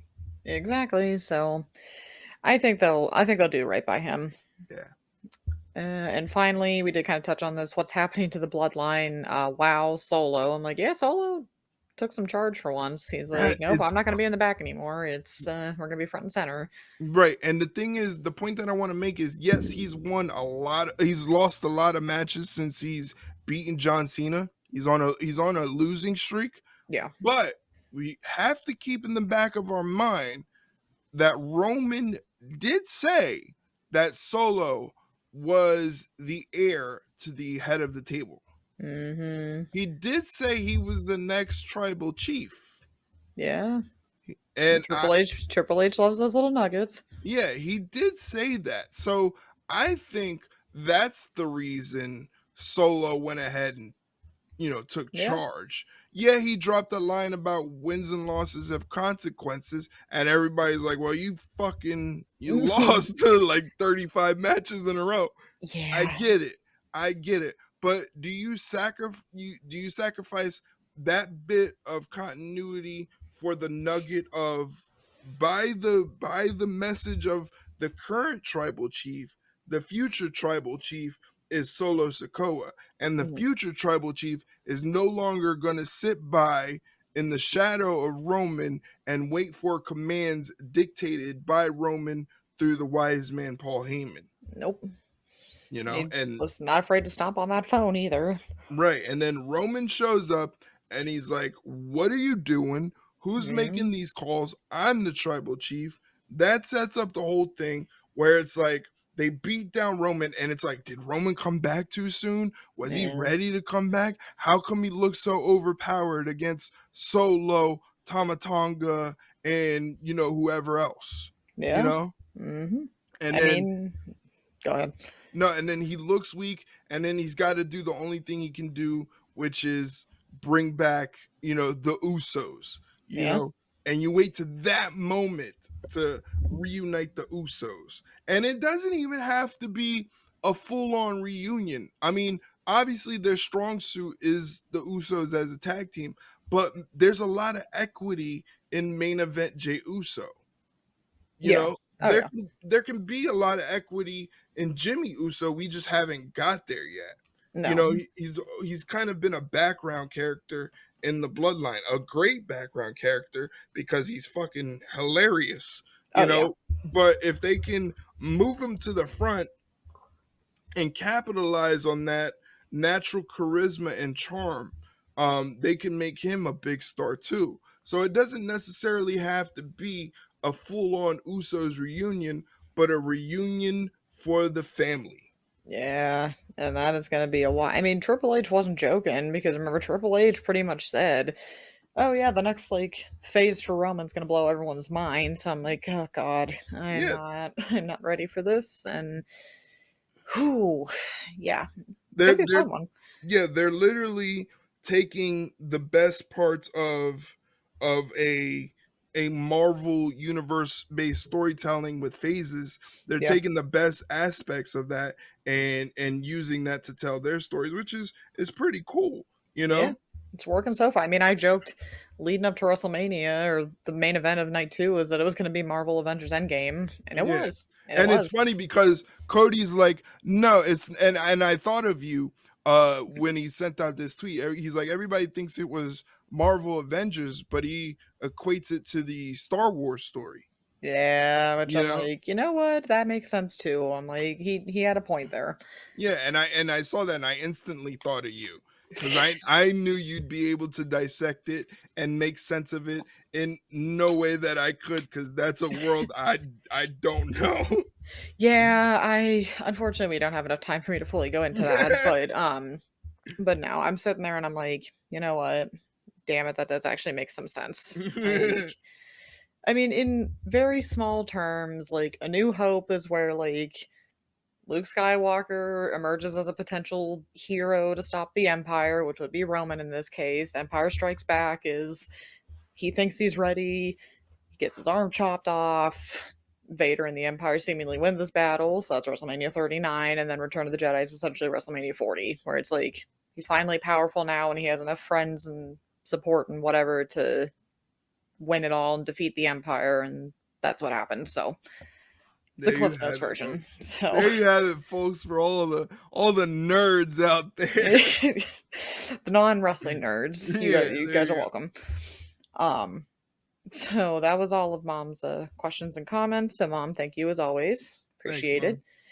And we're in the home stretch. We're on the last 9 questions, and they come from Mike. Oh, of Um, course they come from Mike. Like they're uh, gonna be the most okay. Now we got to use our brains. And but shout out to Mike. I said I was talking about a producer, how we need a producer. Mike's kind of been like the pseudo producer for this show, where he's like sending us links of things to use on the show, and I really got to give a shout out to Mike because doesn't have to do that, and he already does so much for the show yeah, already, so he doesn't even have to do that, but he really enjoys the show. He wants us to get out there and keep making the content because he believes in us, so we're trying to do the best for people like Mike. And shout yeah, out for him. He sent me a link to Eric Bischoff's new podcast YouTube hmm, show, Wise Choices, and I know what everybody thinks about Eric Bischoff and his takes on AEW, and a lot of the criticisms from fans to Eric Bischoff are correct, but this was a very insightful episode if you want to learn about how to maximize YouTube content. And Eric, and he had a basically a YouTube expert that worked for TNA, Impact Wrestling, and UFC in wow, terms of their digital content, and he understands the YouTube algorithms. So the hmm, whole episode is him explaining what AEW is doing right and what they're doing wrong in terms of their YouTube content specifically. And yeah, why YouTube content specifically is because, in terms of social media, YouTube is just as big of a search engine as Google.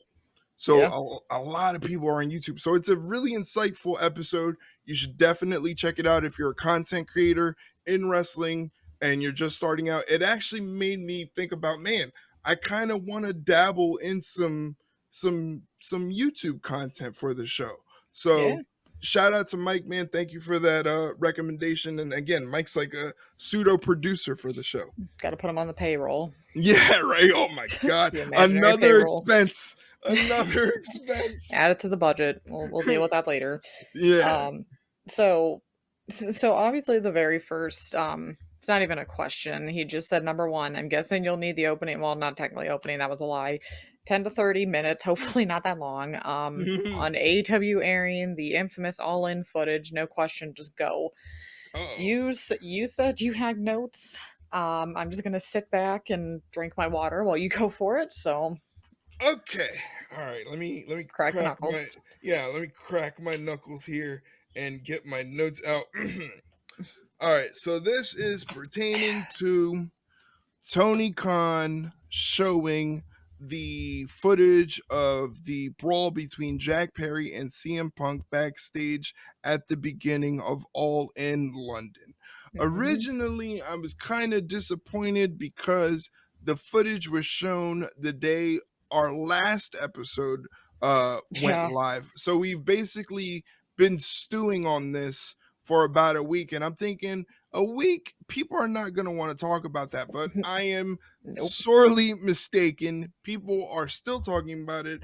Our Twitter account is blowing up with just people talking about it to us because I had to jump into the debate, and obviously it can be dicey, but 99% of the debate I've been having with people has been fairly, civilized, so it's not all bad. But obviously this still is a big point of, people still talk about it. And like Tony Khan recently talked about it and why he went ahead and showed the footage. So let's get right into Hmm. my notes of the situation.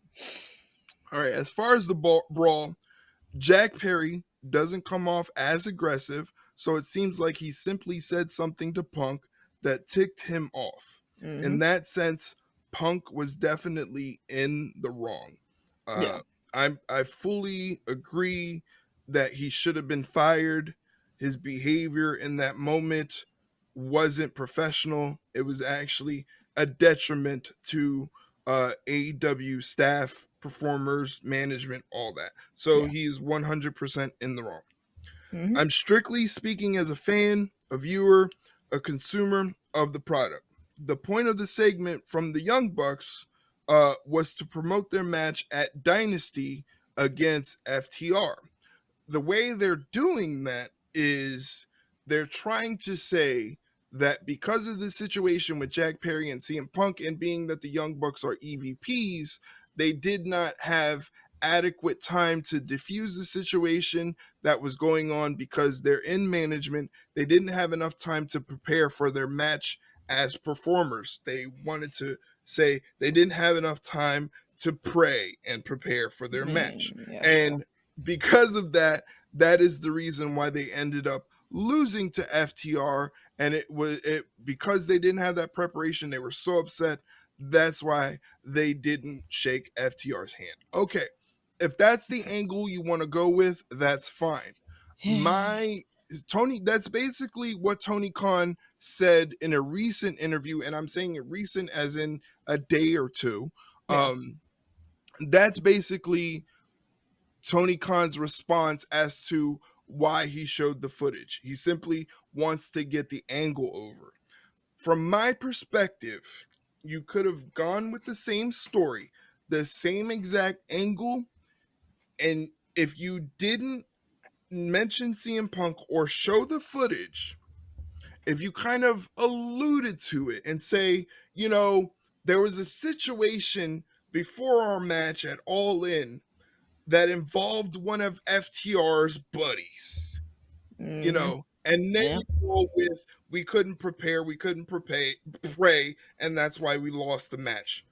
If you vaguely mention that, you know, you don't have to go through the hoops of and embarrassing your company of showing the footage and going through all that, and you simply let the viewer determine who you're talking about. Obviously, 99.9% of people with a brain can say CM Punk, but the truth of the matter is CM Punk's name was not mentioned by AEW, or none of the footage was shown.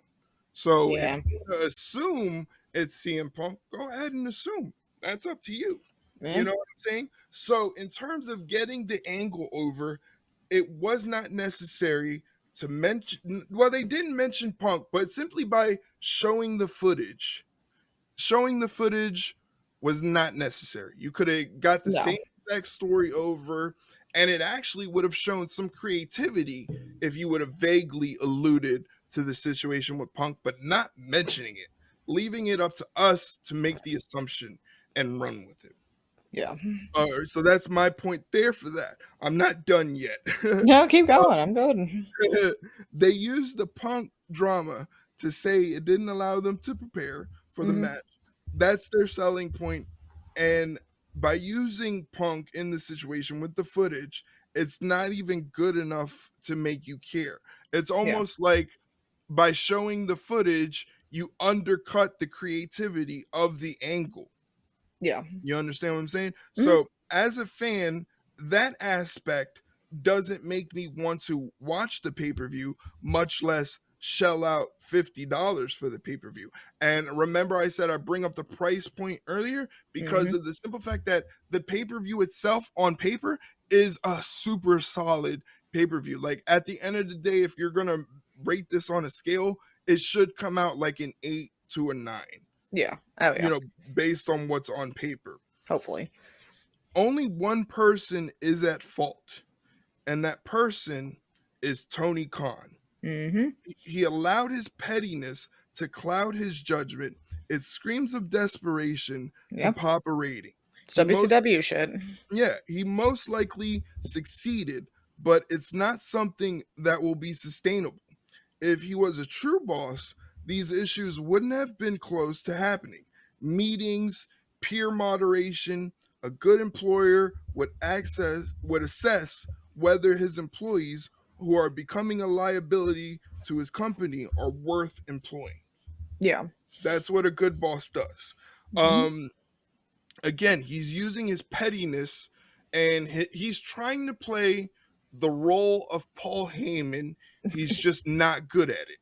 No, not even close. He's just not good at it. He's not good at, okay, you want to poke the bear, you want to antagonize, you want to stir some shit up, do it this way.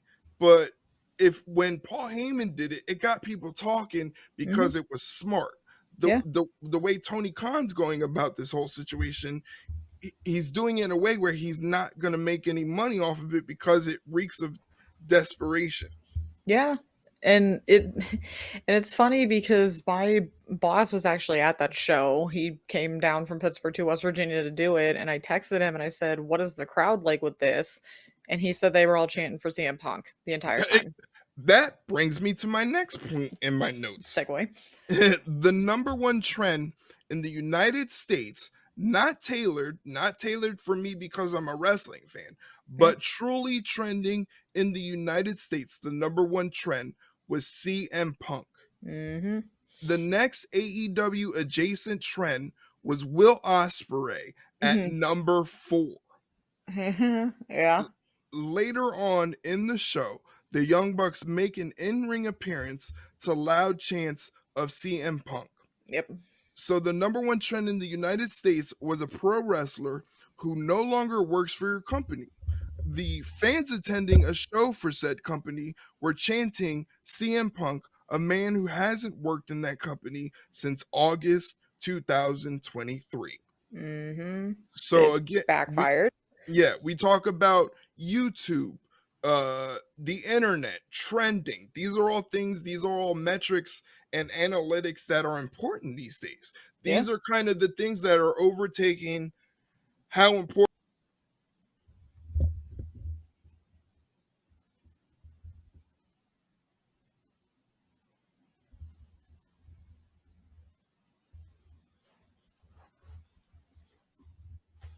I was gonna say, I think All right, guys, it wouldn't be an episode of the Ringside Rundown podcast without some technical difficulties. So that's why you probably heard some glitches in this part of the audio. it But fully went, "No, you're done. That's your time." yeah, it must be a diehard AEW fan, WWE hater.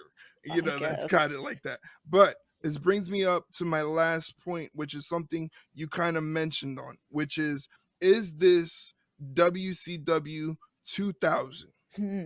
Okay, my point here, when you bring up WCW 2000 without dissecting it, does that correlate to AEW in the present day? My opinion is no. The situation with WCW 2000 was an all around bad situation, from the product on TV. The performers weren't that good. The angles sucked. They didn't make any sense. They were elevating people they shouldn't elevate. They were holding down people they should elevate. The product was completely, as a whole, in the shitter. Yeah. I don't feel like AEW is in that position. Sure, their attendance is down. I don't even really care about ratings because in 2024, ratings are kind of obsolete at this point. Yeah, pretty much. Yeah, but what things that matter are things like live attendance. That's drastically down. Again, if you want to check out Eric Bischoff's show, Wise Choices, that deal with the YouTube, look at that and that'll tell you their YouTube revenue, their YouTube engagement and viewership is way down. But they have the talent to turn the ship. It's just the management and creative are not putting this talent together to elevate the program. Yeah. They're just not doing that. What I will say is this particular angle itself, Tony Khan showing the footage, that is what WCW would have done in 2000. Yeah. Yeah. So my point is that the company itself is not in WCW 2000 territory, but that particular angle showing the footage from All In, that is something that would have been done WCW 2000. Yeah. Yeah. which is totally hypocritical to Tony's earlier points that he made when he first was starting AEW, which is he didn't want to be another WCW, bringing in all these veteran talents that WWE didn't want, all the things that made WCW not a good program he didn't want to do. But this is like step number one Mhm. into doing it. Okay, Yeah. so where do we go from here? Simply, and this is a discussion that I was having online, so this is why I'm adding this part. Simply, on both ends, they just have to dead the situation. Yeah. CM Punk no longer talks about it. AEW as a company, every employee in AEW, they don't talk about it. It's dead. When it's asked, no comment, moving on. That's the only way we're going to rid ourselves of the situation. Yeah. Realistically, I want to believe CM Punk is over the situation and he doesn't want to talk about it, but I realistically, even me being a fan of CM Punk, We I know if there's a joke, if there's a clever quip to be made, he's gonna go for it. You Yeah, know? he will. He can't help Yeah. himself.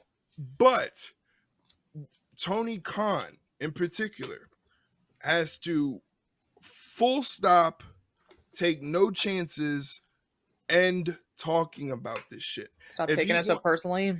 Yeah, but he can't even mention it. He has to Chris Benoit the whole Yeah. situation. Yeah. Like, don't even talk about it. If he wanted it to be such a big point, he should have diffused the situation at All Out at the media scrum. He should have diffused that situation, sat down with Punk, sat down with the Elite, moderated the whole thing. At the end of the day, make sure they shake hands. If one is not willing to shake hands with the other, you're gone from the company. But if they're willing to shake hands, they shake hands. Then you sit down, and if you're Tony Khan, you go, look, do we want to take this situation and we want to make money off of it, Mhm. or do we want to bury it? If I'm Tony Khan, I'm cool with either way. I'm leaving the decision in the hands of the professionals. If you guys say you can work together and make some money off of this, let's do that. If you say it's too awkward, it's too uncomfortable, we're just going to move on, that's cool too. Yeah. I'm down either way. But at the end of the day, this shit is dead. Yeah. Yeah. Unequivocally dead. It should have never have happened in the first place, but Yeah. here we are. Yeah. See, the thing is, and I hate to say this, Tony Khan has to take the aspects, and this is going to sound awful. Trust me, I know this. Yeah. But Tony Khan has to take the aspects of Vince McMahon in the sense that when it came to decisions that had to be made about the product, the company, and growing the product and making money and Mhm. continuing to make money, Tony Khan has to be firm in his decisions. Yep. He has to be willing to shoot people down. Yep. He basically, when he walks into a room, people have to fucking buck up, straighten their tie, and get to work. Yeah. And He can he has do it? Who knows?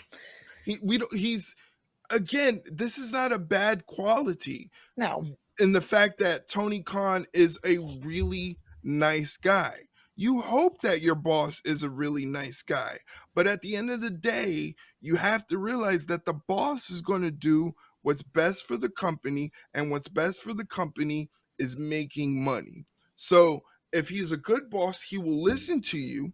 He will be receptive to your ideas. He will sit down, try to figure out a way to make it work. And if he can't do it, we'll put a pin on it, and if we can revisit it, we'll come back to it. But for right now, it's not the right choice. As a performer, you may be dejected, you may be upset that your idea wasn't taken, but at the end of the day, that's just the way it is.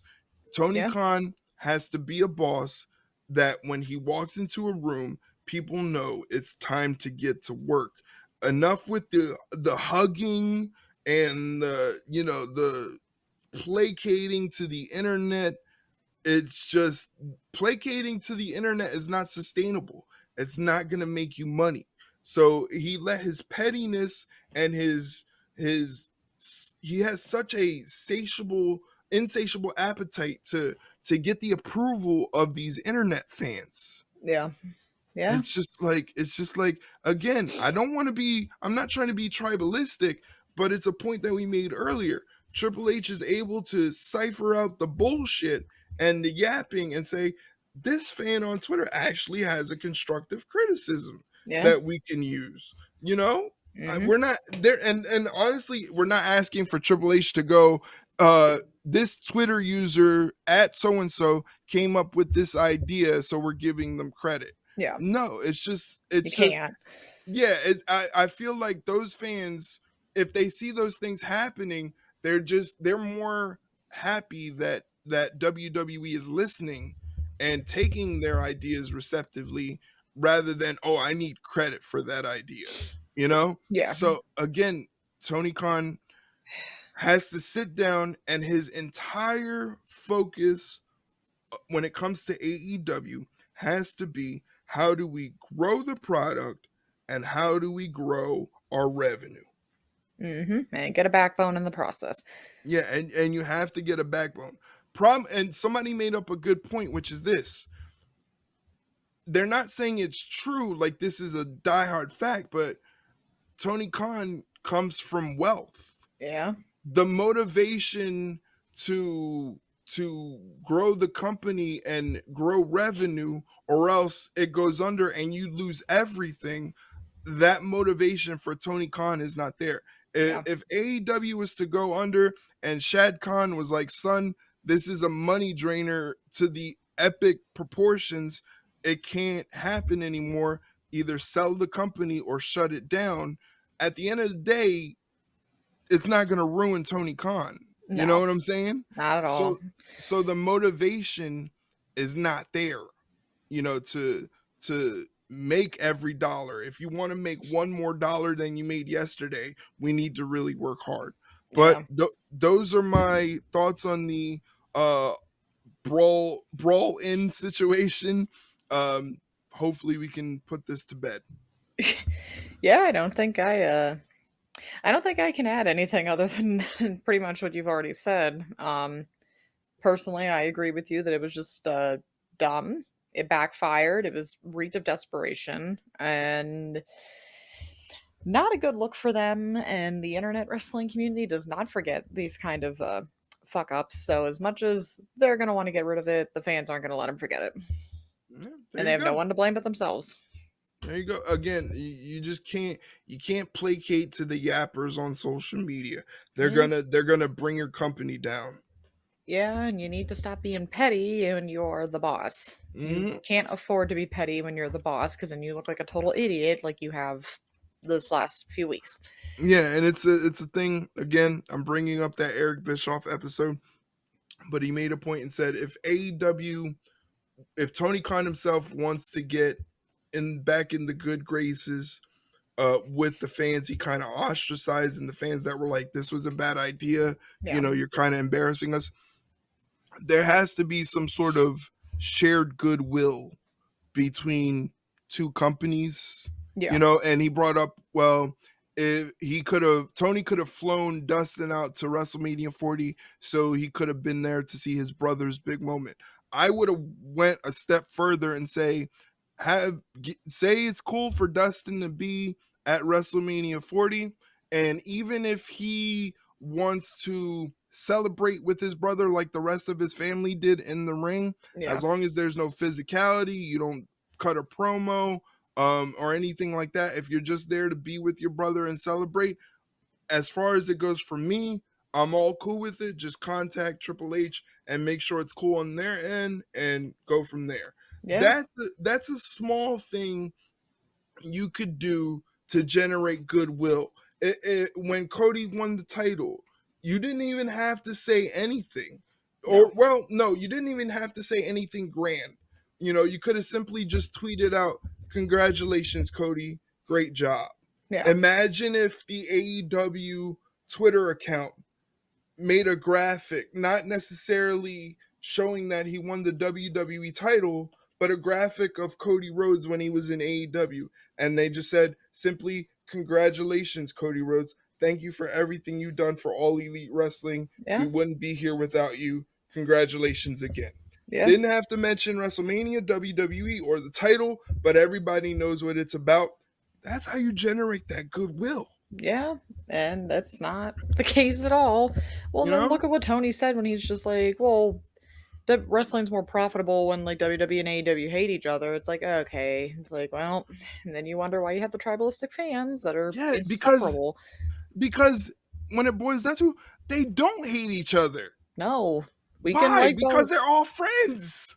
Literally, how many people could you name off right now? Obviously, not really. We have time, but it's just like how many people are in a relationship or married to somebody in WWE, AEW, vice versa. It's like it's not like okay, well, if you go to AEW, you can't like date anybody from WWE or you can't be friends with Yes. anyone from WWE. It's like that's high school bullshit. Like Yeah, it's like you also can't do that.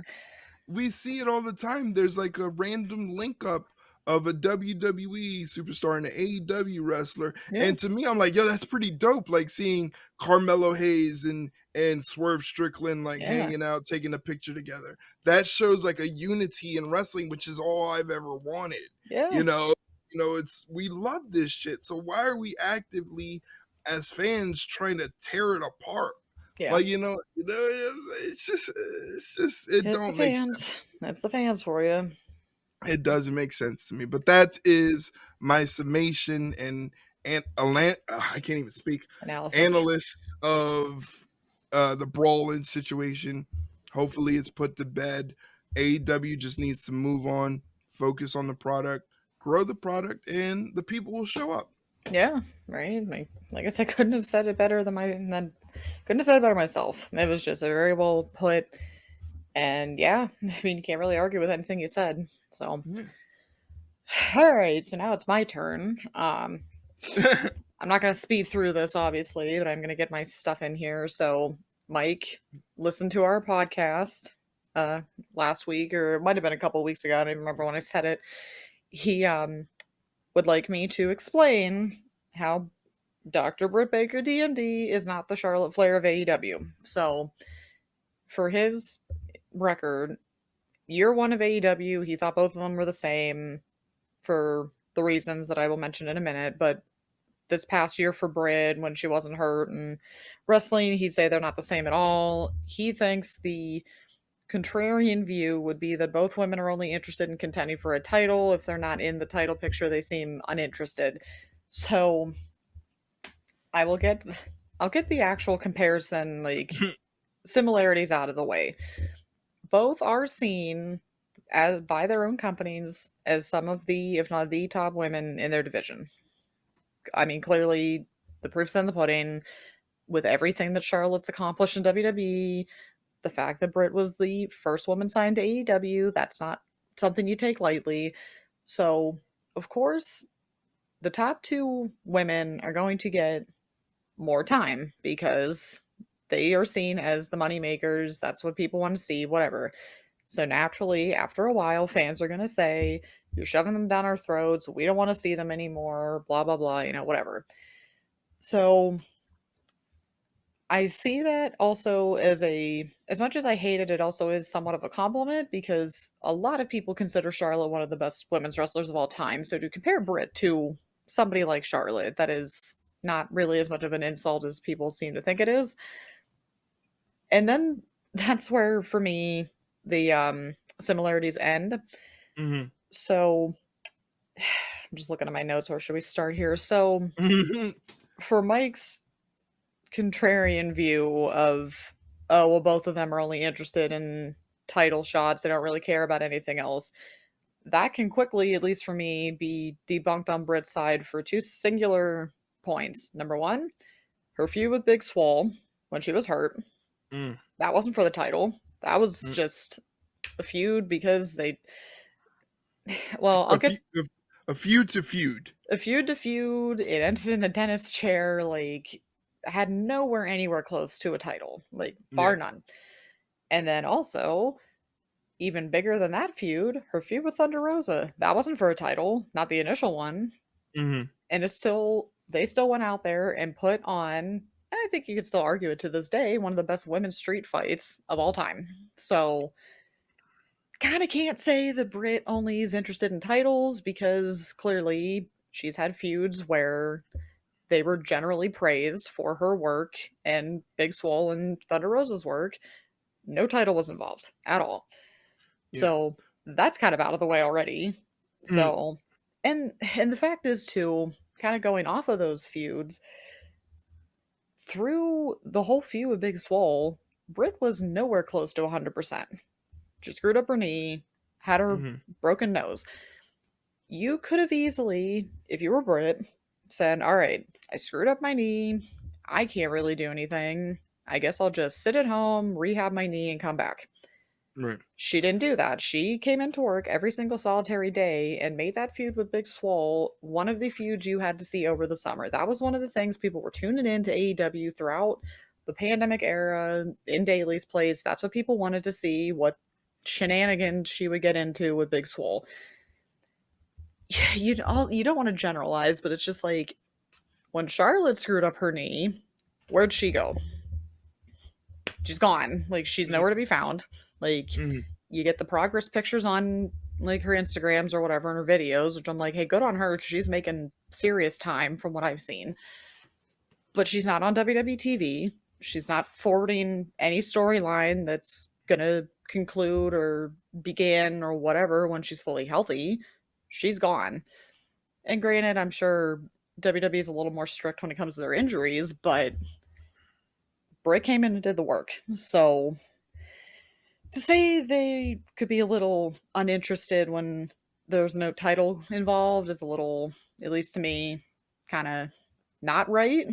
But another comparison I kind of noticed too is when you look at Charlotte Flair, one of the big problems people have with her is she leaves, she comes back, immediately wins a title, holds it for how long, loses it, leaves, rinse, repeat for how many times at this point? Like, she's had the title how many times? At least. Like 12, 14, something like How many of those are actually memorable? How do you. that. Yeah. Exactly my point. How many times has Britt won the title? One. Just that one time, yeah. And. And no, go ahead. No, go ahead, because I'll go with I mine. was just gonna say, like, you're hitting all the points. My only argument in this whole situation is Britt openly said, when people started to not want to see Britt with the title, she went to management and said, "Take the title off me. They don't want to see me with it. Take it off me." Now, how factual that is, because that point was only made on the All Access show, Yeah. so it could have had that reality TV spin to it. But my thought process is, if she's the champion, why would she actively say, fuck it, they don't want me to have it, take the belt? Oh, wait, no, And I remember what you're talking about. I think, at least from what I remember, I'd have to go back and like look at it. I think what actually was the case was I think it was her and Tony Schiavone. They were talking about it, and he said, "Would you want to be champion again?" And she said, "No," oh yeah, right, that she didn't want to be champion again. because it was too um much pressure. She didn't like all the press right, and yeah. whatever. It's been like a year and a half since that episode premiered, so like Yeah, my and memory is still kind of fuzzy. But again, the point of the matter is, I mean, if you're in the wrestling business, the old school vets all tell you, if you're not in the business to be world champion, why are you in the business? Um, but Britt kind of, she's not going to she's not going to fall on the sword to just be like for herself, you know? yeah, Like her ego is not built that way. Her ego is built in a way that if they don't want to see her with the title, because and that was the pressure that was put on her. The pressure was, they don't want to see me with it, I'm going to give them a reason to see me with it. yeah, If that was too much pressure for her, don't give her the title. And she's openly willing to be honest about that. That's the only difference I see in Charlotte and Britt in terms of this argument. But in terms of like you said, the contrarian part, I feel like Charlotte kind of takes the cake for that. yeah. I cannot remember the last time she's actually been in a feud where there wasn't a title involved.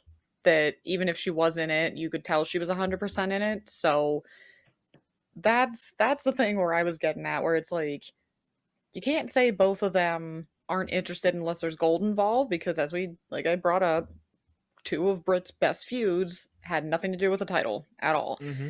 And the thing is too, another problem that I see people have with Charlotte is she doesn't evolve. She's the same character, maybe just a different nickname, but it's the same character every single solitary time. Mm-hmm. For Britt, you had the good guy, oh, was a dentist by day, wrestler by night. That didn't work. People were getting tired of it. So she's like, all right, fine. I'll be a bad guy. She turned into a bad guy. Then she gets hurt. Then it turns into the role model, the conspiracy theorist.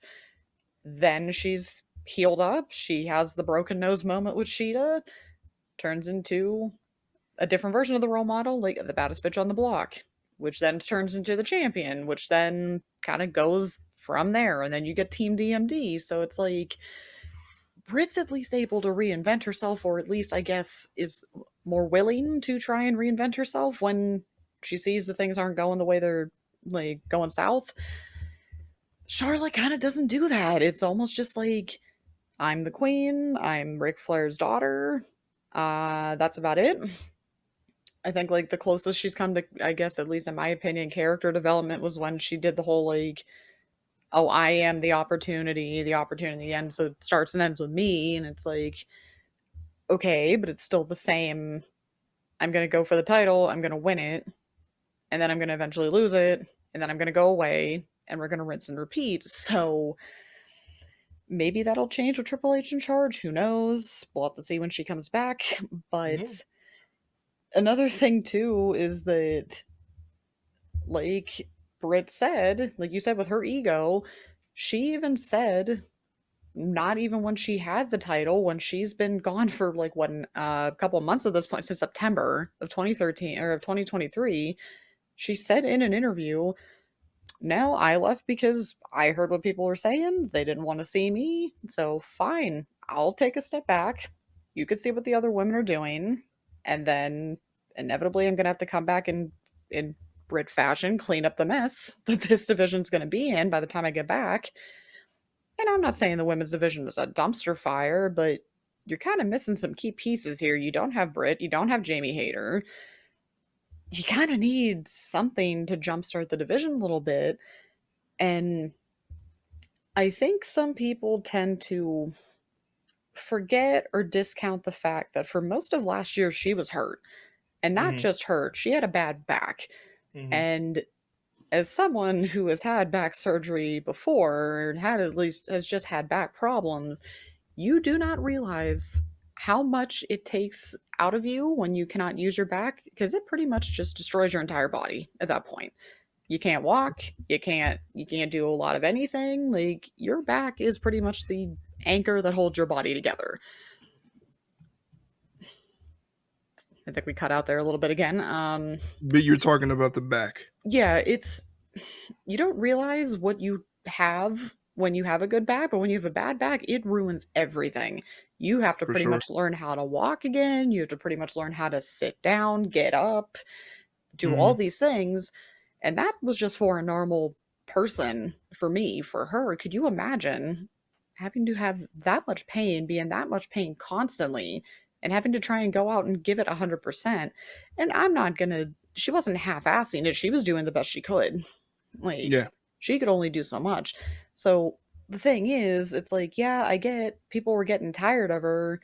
She was still doing the best she could. And who knows how different things would have been last year if she wouldn't have gotten hurt, if Jamie wouldn't have gotten hurt. Blood and guts could have happened. Tony Khan flat out said, I wanted the women to do blood and guts. It couldn't happen because a couple of the women were hurt. So it's like kind of tough to do it when some of your stars can't do it. So it's just it's just silly to me because again, my big thing with Charlotte, or is everybody's big thing with Charlotte, is just she just comes in, wins the gold, loses it, and leaves. If that's the case, and if Britt's the Charlotte Flair of AEW, Britt should have the title record, like the record for most title wins, and she doesn't. She's had it one time, but she at least made that feud, or that title reign, memorable. Yeah. Kind of hard to tell when the last time Charlotte had a memorable feud. I mean, you could say the Sasha Banks one where they played hot potato with the title for a whole summer, but even then, you were still playing hot potato with the titles, so wasn't a memorable title reign, it was a memorable feud. So it just kind of gets under my skin a little bit sometimes because it's just like I mean, we talk about it all the time. Sometimes people just like to talk out of their ass. Mm. And obviously not Mike, because I just told him to ask this so I could talk about it. But there are just some people that I see on Twitter where it's just like, you guys really have no idea how some of this works. And of course, I'm not saying I do, but I can at least look underneath the surface and kind of do a little more critical thinking and realize that, hey, this actually isn't the case at all. Like, yeah, they're similar in some ways, but they're not carbon copies of each other. Like, not even close. So, Yeah. so that was my rant of There you go. I like how we got ours off back to back, and you did a better job than I did because mine just kind of went off. But like I agree with all of your points, and it's not anything to go against Mike's question, but it's just like you'd really have to dissect and like put them side by side and try to match things up, and you see one of the cons kind of outweighs on one person than the other. Yeah, and honestly, I remember for however long in the show, I would flat out say, yeah, if she's the Charlotte of AEW, then how come she's not winning all the time? She loses more than she like wins. And then as you said, we did research. I went on to Cage Match. Believe it or not, last year Charlotte had a worse record than Britt did. Mm. Not There by you go. much. Not by There much. you go, ladies and gentlemen. The ringside rundown has to use cage match now And for our analysis. and I can admit I was wrong. And it was like minuscule. Like maybe Charlotte had like one or two more losses than Britt did last year. And obviously you're kind of comparing like apples to oranges at that point because I think Britt had 12 matches last year, which is god awful, and then Charlotte had like 72. So Mm, a little bit different sample size, but also so I was wrong on that point that mm, Britt lost more than Charlotte, so I can admit it, but there are definitely differences that they're not. They have similarities, they have differences, but the similarities that they have are not necessarily bad, and then the things that people think are the same with those two aren't actually the same. So, at least from how I see it, I'm sure someone's going to argue and someone's going to disagree, and it's just like that's fine because it's again subjective. So, yeah, it is what it is. mm. Hey, I'm on board. It's wrestling, baby. It's wrestling. All right, so now we're going to go through something rather, I guess easy. If it was all expense paid, would we go on the Jericho Rock and Rager cruise? Um, I would. I wouldn't attend any Fozzy performances Yeah. because they're not my cup of tea. Hmm. And I don't want to listen to Jericho sing. I probably wouldn't do anything Jericho related on the Nope. on the Jericho cruise, but it seems like a good time. But again, aside from going to a live event, I've never been around a large gathering of wrestling fans in one sort of area. So, Yeah. I don't know how good that would go in terms of hygiene, you know? Yeah. It's funny that you answered it that way because that's exactly how I was going to answer it. Was yeah, I'll go and go for reasons that aren't Chris Jericho. So see if it's Yeah. easy enough. Yeah, easy stuff. So now we go on to not so easy stuff. Something that I'm not even joking took up a good 30 minutes of my work time today trying to figure out answers for. What are our favorite what's our favorite NXT takeover theme? Mike's Mm, was the struts could have been me, which from was would have been from Takeover London, I believe. mm, It's a good song, not bad. nice. Full disclosure, I don't think I was able to pick one. I was kind of like again doing some research when I had some free time at work today, and Mm, you really yeah, Triple H just had a way with picking the soundtracks back in the day for NXT because I'm like mhm, going through this like someone did like a playlist of pretty much all of their NXT takeover themes, and I'm like, oh, this is gonna be a problem. So I ended up I ended up writing down, I think, how many are there? 12, I think. Wow. And I had to stop because even as I was going on, I'm like, oh, I still could have put that one. I could have put that one. I'm like, no, I have to be selective. I have to just like go for it. You will see by a good portion of these that I have a certain genre of music that I like, but so I'm just gonna rattle them off. So we had Mayhem by Hailstorm from Takeover Mm, Dallas. You had Underneath by Code Orange, Take Over in Your House 2020. love Code Orange. They're good. Also Bleeding in the Blur by Code Orange, Take Over Brooklyn 3. Um, Happy Song and Throne by Bring Me the Horizon for Take Over Respect back in Love Happy 2015. Song. Such a good song. Um, Also Obey by Bring Me the Horizon and Youngblood from Take Over Vengeance Day 21.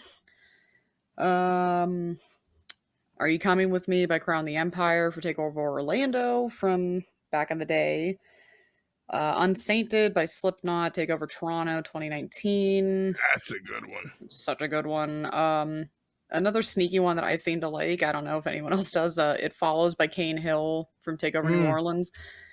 that hook in that chorus is weird, like the way he uses his voice. Yeah, I think I'm also like biased towards that one too, because that was when Shayna and Alistair won their titles. That's still Nice. that's still my favorite takeover of all time, so that's probably was a biased pick. Play by Marmozets from Takeover War Games. I feel like the oddball pick out of this, just sound wise, was Animal by Paris from Takeover Battleground last year, but I love Paris, so of course, when my worlds collide, I enjoy it. Um, and then, of course, War Games by Black Sabbath. If I had to pick one out of all of those, I don't think I could, but Right. I think we could kind of tell what my type is when it comes to music, but that just goes to show that Takeover has a history of having such good themes that it's like I could have kept going. I Right. could have probably added 5, 6, 7 more onto that list, but I'm like, I can't go too much. But Right. those are some Yeah, of my favorites. those are really good. I like those. You kind of share a similarity in the music that we like. Um, I don't have as many as you do. Obvious choice is Takeover War Games, War Pigs, Black Sabbath. Yeah, To me, probably in my top 10 songs I've ever heard. such a good That song. that solo from Tony Iommi in the middle is just the first time I heard it, I felt like I was dead and I came alive again. It was Yeah. just crazy. Like Also, I I could, realized I called it War Games instead of War Pigs, but you got the idea. You knew what I meant. yeah, You knew I what I know. meant. Yeah. And a pick that's kind of like what you said, worlds colliding, for Takeover Toronto. They used Devil's Calling by my favorite band, Parkway Drive. Yeah. I love Parkway Drive. I've been a fan of them from the beginning. They're from Australia, which is pretty cool. Mhm. I've gotten to see them, gotten to hang out with them in the green room. All great guys. They're just great music. But I wanted to bring up something that I thought you probably would find funny. There was a track that was used for NXT Takeover Chicago that Mhm. you'd probably find interesting. It was a song. I don't know if you've heard it before. It's called Judas, and it's by a band named Fozzy. Oh yeah, that up and coming band, yeah. Yeah, yeah, yeah.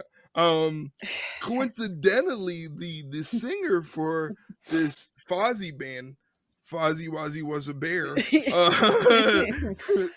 The lead singer Oh, is a professional wrestler wow. that wrestles Huh. for All Elite Wrestling. Wow, the rivals, like, Yeah, that's weird, like, what's up with that? the irony of that song, only if they would have known years later. Yikes. Yeah. It's still a good So song, though, I just have a disdain for it now, but I never thought it was a good song. it's alright. I mean, Uh, it's not War Pigs. it's not War Pigs. No. No. But, yeah, it would be very just looking at that list, it would be very tough to pick which one would be, like, my absolute favorite because I feel like I listen to a good portion of these songs, daily because I always have my like angsty punk boy playlist on during work, which is just it's always funny to me as I'm sitting there at my office job listening to something that's like could blow somebody's eardrums out. So I'm like, yeah, this is, normal everyday office stuff. I feel like the song that I've been listening to a lot lately, I guess, would have been Obey by Bring Me the Horizon. Mm, I like their older stuff more. Their newer stuff's not bad, but it's like I don't know. It's just like Happy Song Throne, that era of Bring Me the yeah. Horizon was like peak Bring Me the Horizon, at least for me. But they have some good newer stuff. But Right. I like Happy Song, but like peak Bring Me the Horizon for me was like their early stuff. I think for me they peaked with their it's a long title um Jesus, it's like their third album after Suicide Season. There is a hell, believe me, I've seen it. If there's a heaven, let's keep it a secret. It's a super long yep, title, but it's the production of that album, like they stepped up their game. But for me, like the drop off with Bring Me the Horizon is like they kind of changed their style, went for a more radio rock friendly when they started off as like a deathcore band. Like they were just yeah, growling and screaming, and that's the Bring Me the Horizon yeah, that I remember. yeah. I guess I got brought in on like That's the Spirit, and then Mhm. which was good, and then like once I started getting to like Mantra, like Wonderful Life, I'm like, all right, this isn't like bad. And then like again, they got a couple newer songs I listen to. They're pretty good, but I tend to again lean more towards the like Spirit Boxes and Hot Milks Yeah, and Stand Atlantics and all that fun stuff. got gotcha. But yeah, it was a good question, Mike. I like that one. Definitely, Mike. Thanks for that one. All right, so we have I think like four more, so we're gonna speed round because it's like 11:30 at night. Yeah, we started off late. My fault. Hey, technical difficulties, it happens. Thoughts on Goldberg's stupid comments about Asuka? Obviously those were made before Mania, so we had to look them up. Essentially he was just talking out of his ass. Like, Yeah, it's just an out of touch comment. He holds some ill will because technically, by technicality, Oscar outlasted his streak by a lot. you oh know, yeah, because she could actually she could kick his ass in a second. yeah, Like, yeah, like no doubt, Oscar would probably wreck Goldberg. people Yeah, would it pay was to just see it. yeah, it was just an out of touch, almost borderline misogynistic. Oh yeah, it definitely was. Yeah, it was just like, but like we said, Oscar could kick his ass. Like I think Oscar knows that. So like that comment just kind of rolled off her back, you know? Yeah, she's just like, yeah, okay, of all people, like I'm gonna listen to Yeah, Goldberg, like fuck off. yeah, Yeah, so dumb, but what do we expect? It's Goldberg. yeah. Um, all right, so Drew Gulak, is he gone? I don't really know. I feel like they're kind of just like essentially I would assume just kind of like sweeping him under the rug until this whole thing with Ronda Rousey's over because I I'm sure there's maybe some validity to what some of what she said, but it's also coming from Ronda Rousey, so people have a hard time like, not taking her seriously, but just like actually listening to what she says because she has been, problematic, Mhm.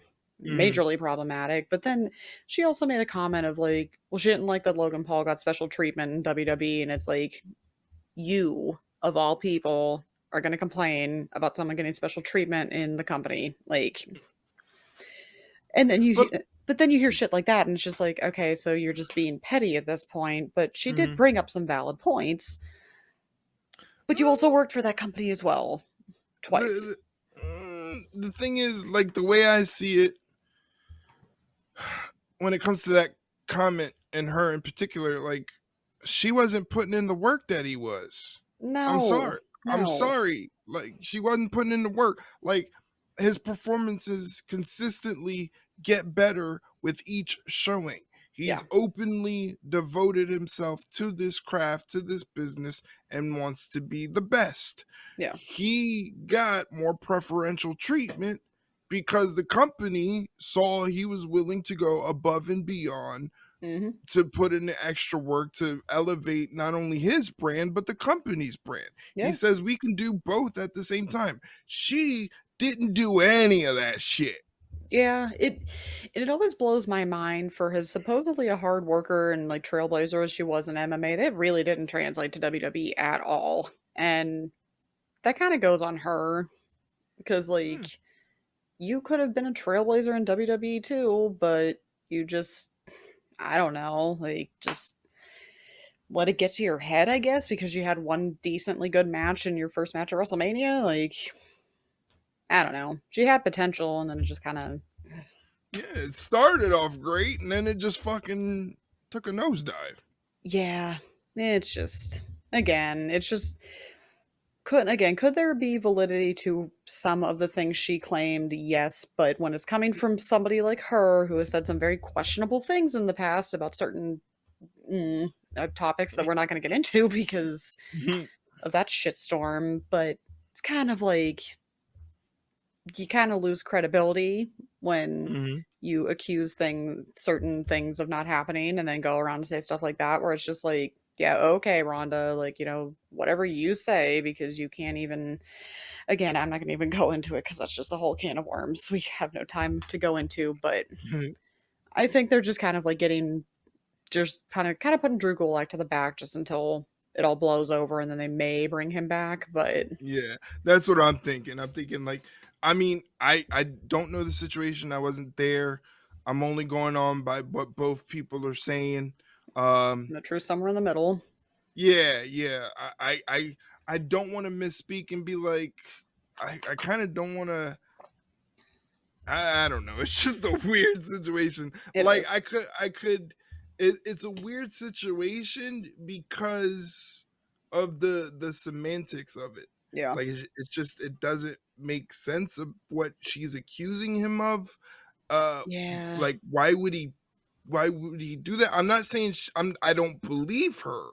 I'm It's just oddly worded. it's oddly worded, and when you try to visualize the situation, it just it's like, huh? Yeah. Like I don't know.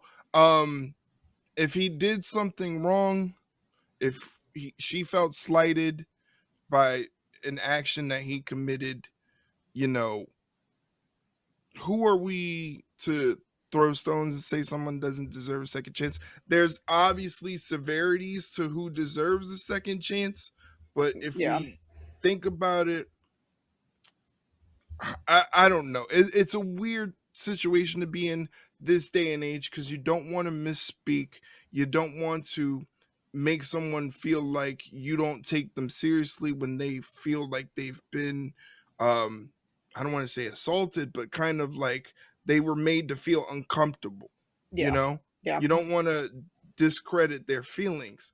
It just, again, it just the situation and what he's saying what happened to what she's saying, it's just kind of like this is kind of weird. I've never heard of a situation where something like this happened. We're being vague about it because we're letting you guys do the research and let you guys make the assumptions, and you can decide, who you feel is right and wrong. We're not going to put words in your mouth.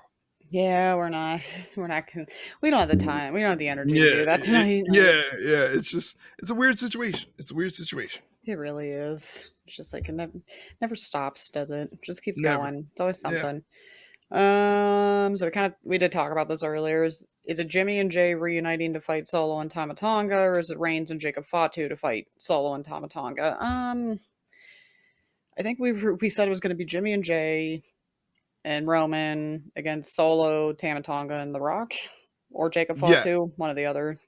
No, you put Solo, Tomatonga, The Rock, and Jacob Fatu. You Hmm. do a war games Yeah, against Roman, the Usos, and you Sammy. can swap out. I would go with Sammy. Yeah, more But you could, history. yeah, more history. It's more logical. You could go with Cody. You Mm, just have to be extra creative if you want to go that route.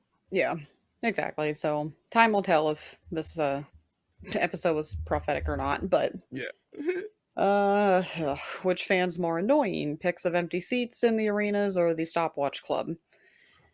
Oh, I'll let you answer because my answer's pretty straightforward. I feel like, I mean, is the stopwatch club just like the, oh well, this match only lasted however minutes, like, It's basically match length, mm, amount of actual physical wrestling oh, on okay, the yeah. Oh, show. like the pay-per-views, like there was only 2 hours on a Yeah, 4 hour. Okay. how the length of the women compared to the men, which is a decent metric if you really want to do that. But that's Yeah. what basically the stopwatch club is Um, basically boiling it down to how much wrestling is on a show compared to all the other aspects of wrestling. The problem is that they try to paint it as if the other aspects of professional wrestling are not important, and sometimes you have to give more emphasis on promo and pay-per-view build up and vignettes than actual physical wrestling on the show. That's just the way a TV program works. These people just don't understand that concept that it's not linear, it's not automatic by the yeah. book. Like these things are flexible and interchangeable. I feel like you pretty much just sold me on that one. I feel like that's more the annoying group than the empty seats in the arenas, because the empty the seats in the arenas can be so like wishy-washy where it's like yeah, you could take a yeah, picture at 6:15 and then post it at 8 o'clock and be like, oh, well, there's like no empty seats, there's like exactly. empty seats here, and it's just like, Yeah. What sucks is people can't decipher that exact thing. Like they don't have enough brain power, which is so baffling to me. you would Like, think. can't you see that the show graphic isn't even on the Tron? It just Yeah. says the WWE logo, like Well, or the AEW logo. the thing that kills me, you guys paid money to go to that same show. Yeah, like it's So so what are you trying to stupid. prove here? Like, you're the one It's taking the picture, you dumbass. Like, what did it's you so like? stupid. Like, Yeah, here's the thing. Like, the only thing I could say is the crowd picture stuff. Like in particular with WWE when like 2019 when they're on their down, yeah, like I look at it and I try to decipher, like I try to see, okay, this is so and so in the ring, so this happened at this point of the show. yeah. It was like Like a dark match or a yeah, yeah, but I saw one where it was an old episode of SmackDown and Becky Lynch was in the ring, I guess cutting a promo, and it's just fucking desolate. yeah, Like you know what I mean? It's just empty. So it's like that those things also suck, but like you look at it and you go, okay, this was in the middle of the show when so and so was in the ring. yeah, There's nobody there. That fucking sucks. You know yeah, what I mean? yeah. You Like know, that's like different, like you said, as compared to, well, there was only 1 hour of wrestling on this 4 hour show that has so much more to do than just the actual wrestling. It's the production value, it's the breaks, it's the promos, it's the interviews. It's just like you can't expect to have 4 hours of just wrestling because then that's how you get tired as a yeah, viewer. yeah, exactly. So yeah. It's just the people think this shit is easy and it's by the book. Do it this way. Yeah. They have no understanding of creative flexibility. Yeah. Like why would they? It's just they complain for the sake of complaining. They both suck, but definitely the stopwatch club I think is the more Yeah. annoying. Um all right, so we finally made it. Um Mike didn't know if we've noticed, but on AEW when they're interviewing people now, there's a lot of zooming in and out on the interviewee. He Mhm. said I've just started noticing that and I find it annoying. Have you noticed? Yeah, I've noticed it a couple times and I'm like, this is dumb. Like, why are we, especially in that Mercedes promo? I'm like, why are we doing all these camera? It's like, did Kevin Dunn get hired by WW or AEW? Like, It it's it dumb. it almost reminds me of like when the NWO was first starting and Yeah. they were doing the black and white vignettes, Hmm. the following and whatever is paid for by the NWO. Yeah. And it kind of reminds me they're trying to be like artistic with it and try to do something new. I appreciate that they're trying to do something new because as we see with the new WWE, we realize now that actual camera production and doing things differently, it adds value to the product. So if they saw that and they're trying to implement it for themselves. I applaud them for trying to do something new and trying to change the aesthetic and not be so paint by the numbers when it comes to their production. Yeah. The way they're going about it is, yeah, like it's a little jarring. It's a little weird. There's no sort of artistic value to it. Yeah.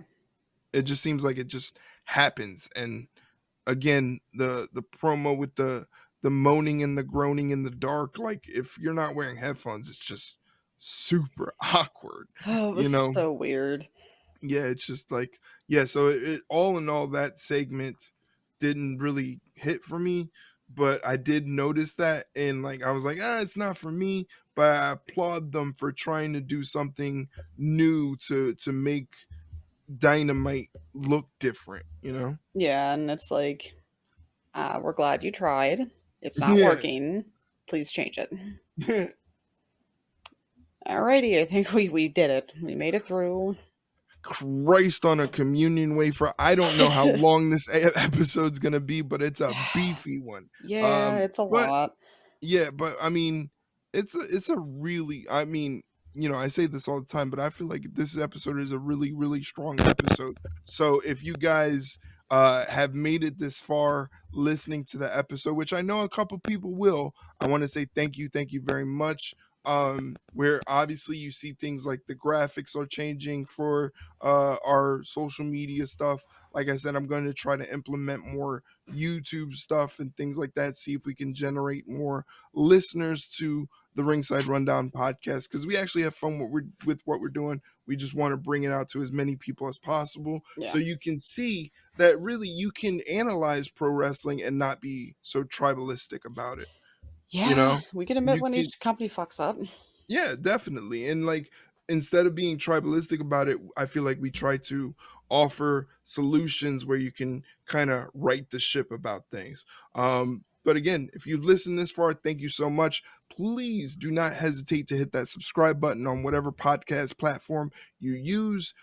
If you have to find a certain platform, all you have to do is go to our link tree, which has every single platform listed, linktree.com/ringside rundown. And then if you hit see all on the first link, after you click it, it gives you all the platforms. Just pick whatever you use. If you don't find it, just let us know. Hit us up on social media, and we will deliver a link to you on a silver platter. Caveat is you have to give us the silver platter back because we only have one. 101. Yep. So find us on Spotify, uh, uh, Google Podcast, Amazon Podcast, iHeartRadio, Apple Podcasts, all the big ones. So we're on there for sure. Social media. Basically, we're on Twitter and Instagram. Same handle, so you can't miss it. It is at Ringside Rundown.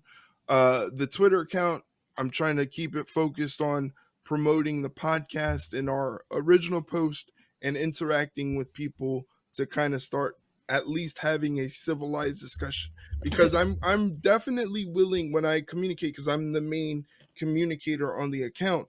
If someone brings up a good point in when we're debating a topic, I'm full on willing to agree with them. It's never where I'm trying to argue with anybody, just having a civilized conversation. I think that's why we're doing so well on Twitter, because we Yeah, don't come from a point of tribalism. we're So on I our think that's best good. behavior. Yeah. So check us out on Twitter at Ringside Rundown. If you want some cool pictures on your Instagram feed, follow us the same handle at Ringside Rundown. If you want my uncensored thoughts on pro wrestling, check me out on Twitter at Wrestling Chron. That's Wrestling CHRON. Shay, where can they get in touch with you?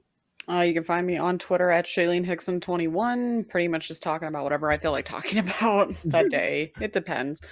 There you go. There you have it. Again, we'll be back next week with another episode of the Ringside Rundown. Check out the Twitter account, because the day before we do an episode, we ask you guys to send us in questions. And as you can see with the episode, that's basically how we do things. We take your questions, we give you the answers, and that's how we build the show. It's an excellent show, in my opinion. I'm just being biased. I don't know about Yeah. Yeah, we're biased, but still you. still a All fact right. though. All right, so for Shailene Hickson, my name is Erik Vasquez. This is the Ringside Rundown. We shall see you next time, guys. Have a good one. See you later, guys.